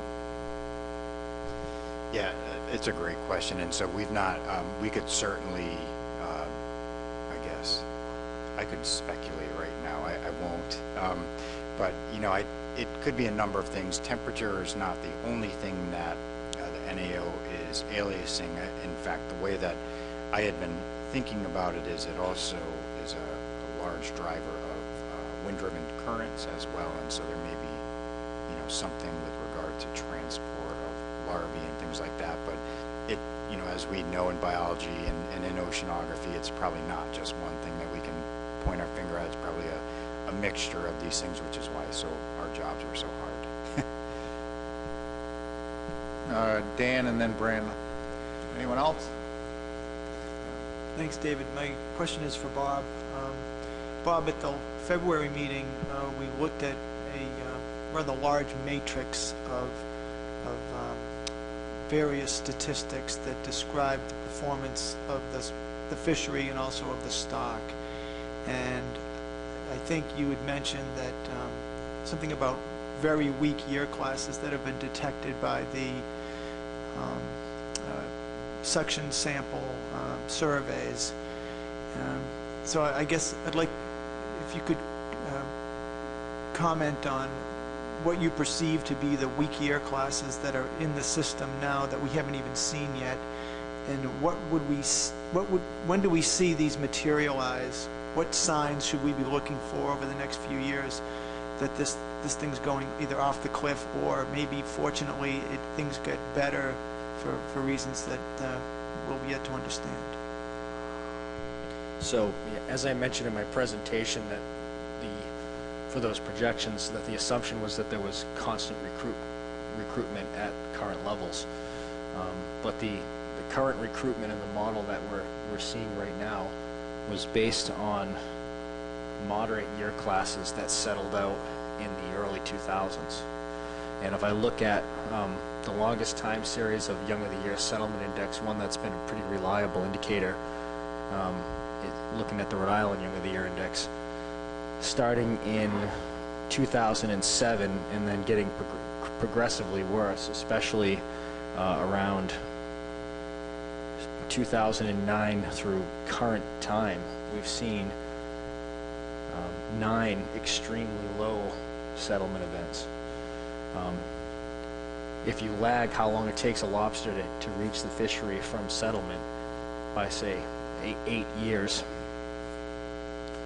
the first really bad settlement year was being 2008, and lag that by 8 years. That gets us to this year, 2016, and then the really low, like it hit 0 in 2011 and hovered around that value in 2010 through 2012. We would expect to see those between roughly 2017 and 2020. So the take-home message is that the assumption of constant recruitment is probably not a good one, and that the empirical data that we have, it suggests that recruitment is likely to decline from the current levels, not to stay constant. So David, to follow up to Bob, so Bob, does that mean that if we watch the results this summer and the next couple of years of the ventless trap work, that we should see a substantial drop-off in pre-recruits and recruits? Yeah, I would anticipate that in the next several years we should, as these year classes get closer to the fishery, we should start to see the sublegal index for the ventless trap survey to decline pretty substantially. And your ventless trap surveys are pretty good at what ages, like 5 to 7? Those are the prime ages that you're detecting? Yeah, it's good at really detecting animals in this like 60 to 75 millimeter range, which we would say probably, 4 or 5 years old. Brandon. Thanks, Mr. Chairman. This is for Jason. You kind of touch upon it. I think you said it a few times in your presentation. It's at the end of your report. This, which I'm interested in, is sort of this interaction term, kind of evaluating different metrics, trap reduction, and a gauge size, change, and those types of things, and calculating those things together to evaluate what they might do. So, a couple of questions to that. Have you evaluated that that analysis yet? Have you done any sort of examples in terms of what reductions might look like under different scenarios? And two, could we look at multiple variables within that? So a gauge increase, a effort reduction, and also a seasonal closure, for example.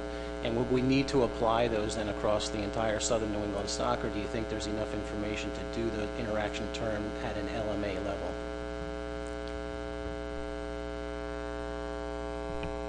Yeah, I'll unpack a couple of those. I think a couple are more, I think, good questions, but more directed to the board. But so the interaction piece of it goes from my finfish background, and I know you've experienced that as well, Brandon. So I just wanted to be very clear.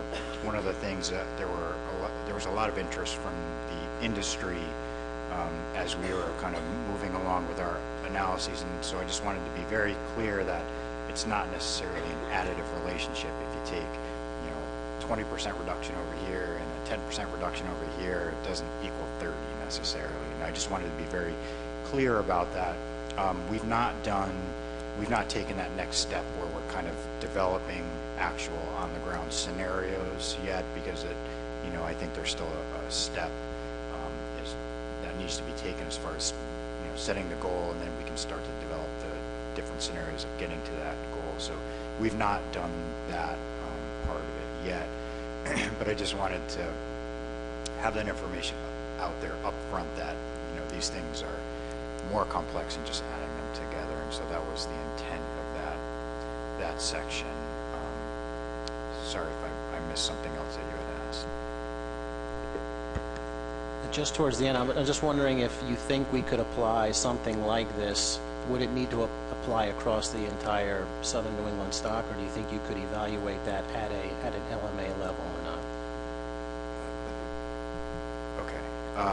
Yeah, good question. And so at this point, a lot of the analyses that we have done have been southern New England. Now, we were able to kind of split it inshore and offshore. I think we could probably look at it LMA specifically as well, but every time you parse it, the analysis gets weaker because the sample size decreases. So, I guess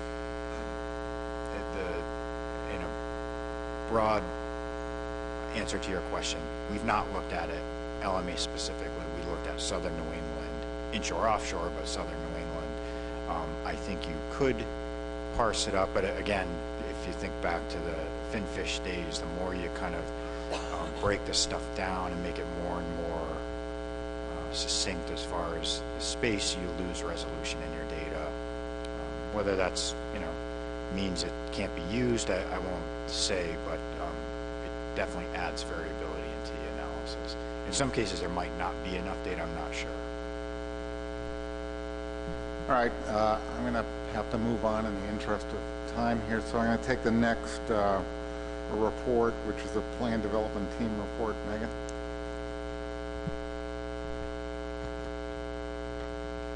Thank you, Mr. Chairman.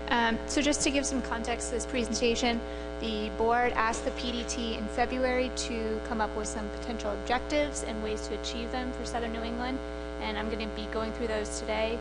The goal here is really just to provide some ideas to the board and give you an idea of what it would take moving forward to achieve these different goals.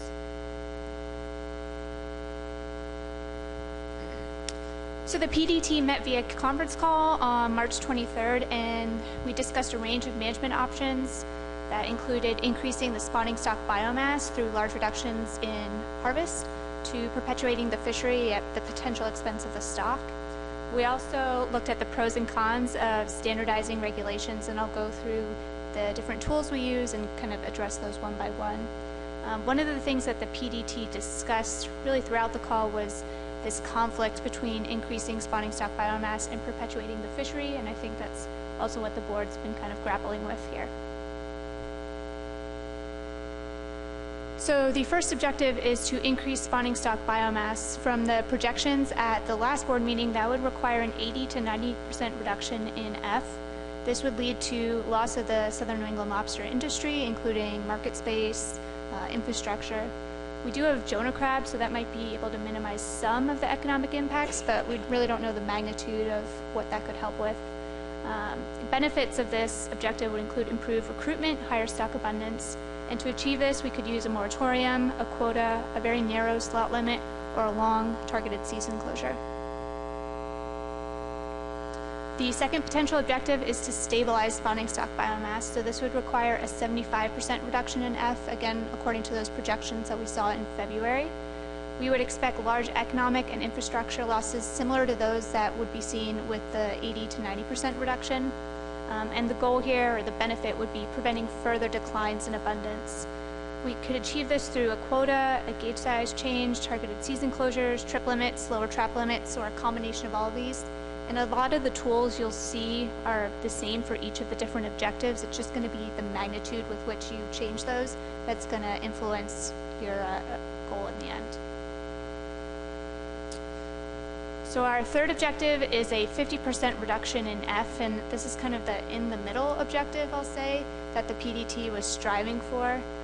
It would allow a portion of the fishery to remain, but we would still expect slow declines of the southern New England stock. There could be some biological benefits, such as a few years of improved recruitment or adult survival if environmental conditions are favorable, but we would expect to see continued declines. And then we're looking at the same tools here: gauge size changes, season closures, area closures, quotas, trap reductions. The fourth objective is to optimize egg production, and the PDT discussed, and I think this is in line with what this discussion has been so far today, is that while we can't really control many of the environmental factors that have contributed to the decline of the southern New England stock, it is possible to implement management measures that optimize the number of eggs in the water. And if the board were to choose this objective, the goal would be maximizing the probability of a successful recruitment event when there are favorable environmental conditions. So it's basically hedging your bets that when the water's cooler or there are less predators, we'll have a good recruitment year. To do this, we want to leave as many spawners and eggs in the water, so this would be both an increase in the minimum gauge size and a decrease in the maximum gauge size. And the PDT just cautions we don't want a male-only fishery, so that's not something that we're trying to achieve with this objective. The fifth potential objective is perpetuate the fishery. This is a socioeconomic objective, and the PDT felt that any reduction in F between 10 and 40% would fall under this. We would expect the stock to continue to decline, but we would be able to preserve the fishery until it's no longer economically viable. And again, we're looking at trap reductions, gauge size changes, area closures, season closures. This sixth objective here is more of an educational objective, I'll say, and it seeks to learn about the success or failures of different management measures as they pertain to the southern New England stock and really the lobster stock at large. And it can be combined with any percent reduction that the board might want to choose. And how this would work is you would implement different management tools in different areas, and an area could be an LCMA, it could be a state, it could be a smaller subregion, whatever the board wanted. And you would try and measure the impact of that different management tool to see what happens. So for example, if one area were to implement a season closure, you could measure the size and abundance of lobsters in that area, the percentage of shell disease, things like that, to understand what impact that management measure had on the stock. And then you could apply those learnings to inform future management decisions and also decisions that may come for Gulf of Maine and Georges Bank. The PDT did have several concerns about the cost, time, coordination, monitoring that would all be involved in this, but I think in general, on the theory level, we all agree that if this could be implemented, it would help improve the knowledge we have on the different tools we use. So as I mentioned, we also looked at standardizing regulations in southern New England, and just to give kind of the overarching view on this, the PDT felt that standard regulations would ease enforcement and reduce uncertainty in stock assessments. We did talk about the fact that LCMA 3 now is coast-wide, and so we would have to deal with that either through splitting it through a line or creating some sort of southern New England designation. And then a lot of the times you'll see on the slides it says that the management tools should be used in combination with one another, and I think the PDT wanted to make sure that the board doesn't hedge your bets on one management tool, that we use these in combination to try and obtain whatever goal the board has. So first is season closures. We have 3 different season closures right now in southern New England in LCMA 4, 5, and 6. The PDT felt that season closures are an effective tool to reduce F, and that closures would have the greatest benefit in June, July during the molt, or July, August when eggs are extruded. There's also the potential for staggered closures inshore and offshore so that we could protect the lobsters as they migrate, either inshore or offshore during the year. There is the potential for fishermen to recoup landings, and that would be by increasing their effort when they are allowed to fish. This is just something that PDT wanted to caution on. The next tool is trap reduction. So this is the same graph. Actually, I stole it from Jason's presentation, but I wanted to give an idea of what one of these curves could look like. And the PDT was a little concerned that the effectiveness of trap reductions to decrease F is limited and delayed since the latent effort is removed first. And they highly suggested that this use be in combination with other management tools. And they also wanted to highlight that trap reductions could impact the Jonah crab fishery now that we are managing those together. It's really a mixed crustacean fishery. In terms of minimum gauge sizes, we have 2 different gauge sizes. The LCMA 3 gauge size is slightly larger. The benefit of increasing the minimum gauge size is that lobsters would be able to contribute to egg production before they're legally susceptible to harvest. But again, the PDT did not feel this should be the sole management measure used, because then the fishery becomes dependent on new recruits. And if you have a poor recruitment year, that will result in an unstable fishery. Obviously, as you increase the minimum gauge size, you're going to increase discards, and this will increase the stress that lobsters encounter either through handling, temperature fluctuations, things of that nature. And that the increase in minimum size would have a larger impact on the inshore fishery. Looking at the other side here, we have maximum gauge sizes. So again, LCMA 3 has a larger maximum gauge size. The benefit here of decreasing the maximum gauge size is that lobsters are protected in perpetuity. And if there was a uniform max size, this would address concerns about diminished conservation values as lobsters move from one jurisdiction to another. So they might be protected inshore and then they move offshore and they're susceptible to harvest. Again, we would see increase in discards and likely increases in stress. We would expect the decrease in maximum gauge size to negatively impact the offshore fishermen. And again, this should not be the sole management measure used. Finally, we have V-notching. So right now, LCMA 6 and state waters of LCMA 4 do not have a V-notch requirement. And we do believe that V-notching protects spawners, but the PDT felt that this might not be the best tool to be using right now, since the effectiveness of V-notching really depends on substantial harvest and high rates of compliance. So if we're not seeing that high level of harvest, we might not see the benefits from V-notching in LCMA 6 and LCMA 4. The PDT also felt that they didn't want to create a de facto male-only fishery. And again, if the board wants to pursue this, it should be used with other tools. So I'll take questions on the PDT report now. I still have LCMT reports to go through. Questions for Megan? Dan? Megan, when the PDT talked about closed seasons, did they not link it to what was in the motion from last February's meeting, where we talked about the need for the closed season to enhance compliance and enforcement with trap tanks? We didn't specifically talk about season closures in response to that motion, but that's something that we could do. I'm sure the PDT will be meeting. Any other question? I'd just like to make an observation that one of the useful aspects of the PDT report is the fact that they're commenting on the fact that Southern New England lobster fishery basically is in this transformation, and historically it was a lobster fishery with a bycatch of Jonah crabs. That's what it always was. But now what you have, I mean, the fishery right now, those two fisheries are worth about $36 million to all of states up and down the coast, if you combine the values of them. And now what you're seeing is a transition out of the lobster fishery by these same boats. They're all permitted. They use the same gear. They fish in a lot of the same grounds, and they're transitioning into a crab fishery. And in fact, if you look at a lot of the NOAA assessment information out of Woods Hole, what you find is that there's a pretty pronounced increase in the crab population in their database, and in fact the crab population is expanding eastward across Georges Bank to areas that traditionally were not fished. So what we're managing, I think what we're going to talk about managing here soon, is really a multi-species fishery. It's just transformed in the last 20 years is what's happened. But just keep that in mind. Any other questions? If not, I'll move along to the LCMT reports. We had two LCMTs.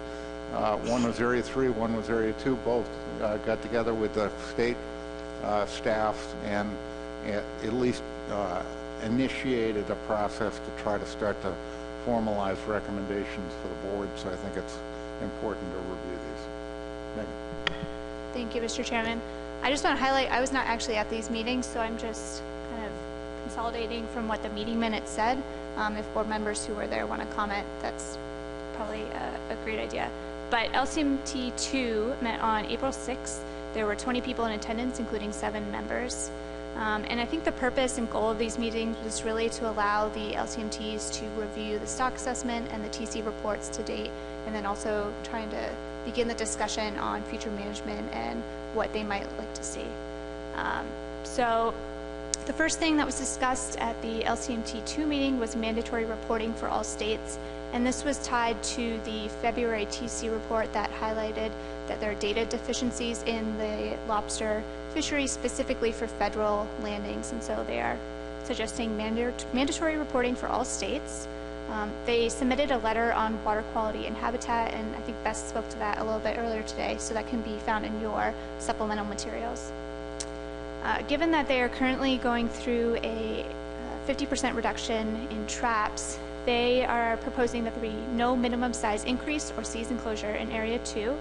And I think some of this is tied to the fact that the current stock assessment does not take into account those trap reductions yet. They would like to see how those play out. They did suggest or propose that there be a decrease to the maximum gauge size to 5 inches. However, this was not unanimous. They asked that the Lobster Board consider the southern New England stock as a mixed crustacean fishery.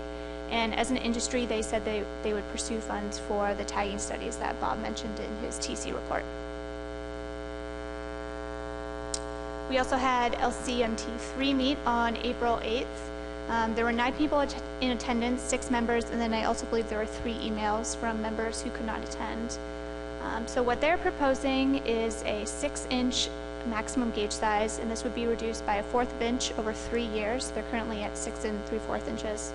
And they felt that this was an appropriate maximum gauge size given the fact that the lobster resource south of Hudson Canyon are significantly larger. So this would be kind of a fair and appropriate maximum size for all of Area 3 in southern New England. Kind of piggybacking off of that, there's a need to separate southern New England from Georges Bank, Gulf of Maine in Area 3, and that's something they want to highlight to the board. They are currently going through a 25% trap reduction, and they're proposing expedited and continued trap reduction schedule, and I have it up here what they're proposing. So in 2016, they would do the 5% that is required. In 2017, they would bump it up to 10%. In 2018, it would again be a 10% reduction, so those 3 years would be their 25% reduction. In 2019, they would take a break, there would be no reductions, and then in 2020 and 2021, there would be 2 more 5% reductions.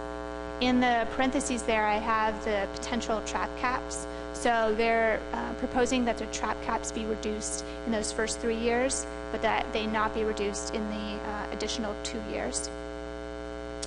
They submitted letters on trap haul validation systems and the need to improve enforcement offshore, especially if we continue with trap reductions. And they also submitted a letter on water quality. Both of those can be found in your meeting materials. And then they wanted to highlight that there's this issue of some fishermen who go crabbing in southern New England, but then lobster fishing in Georges Bank, and we need to think about how changes to the minimum gauge size would affect these fishermen. So those are the LCMT reports. Questions from Megan? Any questions? Yes, Peter. Thank you, Mr. Chairman, and thank you, Megan, for the report. I was just curious about the trap reductions that the LCMT3 has offered up. Now, with that, I noticed that they wanted to separate southern New England from Georges Bank and the Gulf of Maine. Now, would those extended trap reductions include the Georges Bank as well, or is this just for west of 70? I believe it's just for the southern New England portion of Area 3. Okay, thanks. Yeah, Peter, if I can just follow up on that since I attended the meeting. I think there's going to be more discussion once, let me rephrase this. If the board decides to move forward with an addendum, and which I hope they do, and identifies a clear objective for this addendum, I think that is going to then force a lot more discussion on the part of the LCMTs in terms of exactly what they want to do, how they want to do it, whether or not there needs to be like a permit endorsement. We've got, I mean, so that everyone's clear here, we've got Area 3 boats that are authorized to fish on 2 different stocks. One is extraordinarily healthy, the other one is overfished. So if we end up with differential regulations, we're going to need some mechanism just to keep those 2 separate. So we have 2 sets of regulations on permit holders that theoretically can move back and forth. So those types of issues are going to have to be developed. But all of that has to take place after we do what I think we should do, is move forward with an addendum and have some clear goals. Then they can get on with that. Anyone else here? So we'll move on. Last item under the reports is the video, and this was per the request of Emerson, so we'll do the video. I'll let him speak, and then what we're going to do, as I announced earlier, we're going to take about a 5 to 6 minute break. Everyone can go get a cup of coffee, and then we're going to start with the major item of business. Thank you, Mr. Chairman. Thank you for accommodating my request. This is a short video on a derelict lobster pot removal program that we've been conducting in New York over the past 5 years or so. And we've heard some discussion this morning about trap reduction. And we may have fewer fishermen over the past 15 years fishing a fewer total number of pots. But what's happened with all those reduced numbers of pots? There's still a lot of them in the water, still fishing. So these are derelict pots that we're removing. So in the assessment information, at one point there were about 588,000 pots in southern New England, and now we're down to about 152,000 pots in 2013. So, you know, what's happened to that approximately 400,000 pots? Where did they go? Well, there aren't too many of them stacked up in people's backyards. I know a few were sold up into New England, but not many. So there's still a lot of them in the water. So we've had this derelict lobster pot removal program. We've gotten funding through a couple of different sources. We've been funded a couple of times through the NOAA Marine Debris Program, and a couple of times through NIFWF, the National Fish and Wildlife Foundation. And so far we've removed 15,000 pots out of Long Island Sound, the New York side of Long Island Sound. And there's still an awful lot of pots out there. And those pots are still catching lobsters, and they're still contributing to mortality on the resource. We're working with a few current remaining lobster pot fishermen in New York. We pay them to take us out. We quantify all of the gear, bring it back to shore. It gets crushed and put in a dumpster and brought to a metal recycler, so that it gets recycled. And all of the rope and warp and so forth goes to another partner, Covanta Energy, and they turn it into energy. They incinerate it. So it's been a successful program. We've developed a grappling system to grapple for this gear. And we go out and boats can hold about 75 pots safely. So that's what we collect on a trip. We go out and get our 75 pots usually by mid-afternoon. So this is just some visual about the gear that we're removing as it's being removed, and then that's just from a few number of trips stockpiled in the parking lot there at a town marina, crushed and put in the dumpster. So I just wanted to bring that to everybody's attention, that there's still a lot of gear out there, and it's still catching lobsters. Thank you. Any questions for Emerson? Dan? Yeah, Emerson, is data being collected on the status of the ghost panel on each individual trap as it comes up? Yes, yes, and for a lot of the pots, we've found that the escape panel is, I'm going to say, compromised, which means it's not doing what it was intended to do, and that can be due to a couple of factors. One is the pots will settle down into the mud. The longer they're there, the further they settle into the mud, and we're able to determine when we haul them back if the escape panel has been obstructed by mud. Also, the fouling organisms that grow on them tend to keep those panels from opening up, and then some still have the hog rings intact. Anyone else? No one? Okay, so let's take a break. I just point this out as an example. 2/3 of the fishery in southern New England was derived from Long Island Sound. You can go back, as David Simpson knows, you can go back in time and look at the time series of data.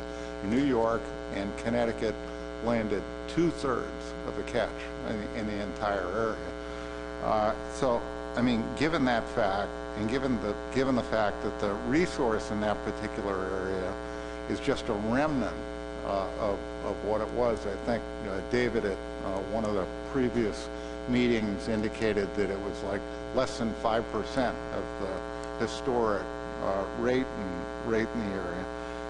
It raises all these questions, I think, about how much potential is there really to rebuild this stock. As far as the assessment, and this won't go on for very long, but I think it's important for us to just be totally frank. As far as the assessment, my personal view is the assessment is the best assessment on lobsters that the Commission has ever done. I take my hat off to all the technical people, but that doesn't mean it's perfect. And I would point out, I've gone through all the technical reports, and the technical committee has been absolutely candid with us and pointed out that we're in this really awkward situation where the scientific advice, the best scientific advice is being generated by the states in depths of water depths less than 200 feet. And that's pretty much throughout the range of the resource. The fishery, unfortunately, takes place outside that zone. And this isn't a criticism of anybody in the room. I'm just trying to point out we've got superb biological information inshore, and we got this deficit of information offshore. And in one of the technical committee reports, they went on to itemize the deficiencies. There's no larval or settlement surveys in federal waters outside of 200 feet. There's no ventless trap survey, at least comprehensive trap survey outside of 200 feet. There's little information on growth and survival of lobsters in deep water. If you look at the modeling efforts that the technical committee have done, and they've really done, I think, superb work, they're making assumptions about growth and mortality out in deep water, and I'm not saying those assumptions are wrong. They may very well be correct, but they haven't been validated is a problem. So I think there are, at least my own view, there are major kind of data deficiencies. We've had, in terms of the environment, we've had really well-documented environmental change in the interior, inside areas, particularly in Long Island Sound, Narragansett Bay, and Buzzards Bay. And those are the areas with the southern New England stock with the primary juvenile generators. As the TC has pointed out, that's where the best habitat is. If you want to raise lobsters, that's where the best habitat is. So, you know, compounding all of this, we've got this whole issue of climate change. There's been a whole series of model predictions that have come out here recently talking about increases in water temperature of 3 to 5 degrees in some of these areas. Some of the predictions are most dire up in the Gulf of Maine. That's where the water temperature predictions are most pronounced. In terms of the data, the TC and the PDT have identified about 8 different data deficiencies that detract from their ability to do stock assessments. And these are all easily fixable problems. I'm not going to itemize them in the interest of time. But we've also had, on a related front, the technical committee has identified 9 different research needs. If we want to manage this resource, we've got to get on with figuring out how to fund some of the research needs that they've identified. And Bob and the TC put up a couple of examples on tagging studies, but there's a whole host of other studies that really need to be done if we want to fine-tune this effort. So my conclusion is long-winded, but my conclusion from all of this is there are lots of problems. This is not a single problem. We've got we've clearly got a overfished stock, but there's no overfishing taking place in the stock. But we got multiple problems that we actually need to fix. So my view is that if we initiate an addendum, I think everybody should look at this as the first step. I think there are going to be other things that we're going to have to do as a commission to address this. And one of the big dilemmas that I've talked to Doug Grout about with this, and there are a number of all of different council members can probably think of individual species here, but this is not a single event. I mean, this is an event that a lot of different councils are starting to wrestle with. You've got climate change, the environment's changing. Normally what we would do is we sit in a room like this or at a council meeting and we would say, it's overfished. You get the technical people to do some projections, and then we simply say, okay, you got 10 years to implement those types of changes. When we do that, there's a cost. Everyone knows there's a cost to the industry, whether it's recreational or commercial. But there's also an expectation that we can generate benefits from it. That there's some benefit in the final analysis. All the technical reports that I have read on this basically indicate that there's no guarantee of a benefit. So I think the dilemma for the commission basically is, are we going to move forward and try to correct some of these deficiencies that have been noted and take steps? They may not go as far as everyone would like, but take steps to try to lay the framework for the lobster resource should the environment change. As Jason indicated before, the whole concept of that is to take steps that increase the likelihood that if the environment changes, maybe, just maybe, we get some decent recruitment out of it. But there's no guarantee with this. So I think the first thing that we need to decide, and I would like to just ask a question, is there anyone in the room at the table that thinks that we don't need to do an addendum here? If you think we should just give up on the lobster resource, I think we should be blunt and say it on the record. So anybody just want to not do an addendum here? I just remind you that the subcommittee that included almost all of the states said you have to do something. They also gave the recommendation, don't shut the fishery down. But there's a big expanse between those two perspectives. So there's pretty much unanimous agreement we're going to do an addendum. Does anybody think the appropriate course of action here is to shut the industry down? As I said before, this is a $38 million industry. It's up and down the coast. It's a multi-species industry. So does anybody think that's the appropriate course of action? Okay, so we're in the middle ground, gentlemen and ladies. We need to figure out a way forward. So it sounds to me like we're committed to doing an addendum, so we don't need to debate that point. I think that the next two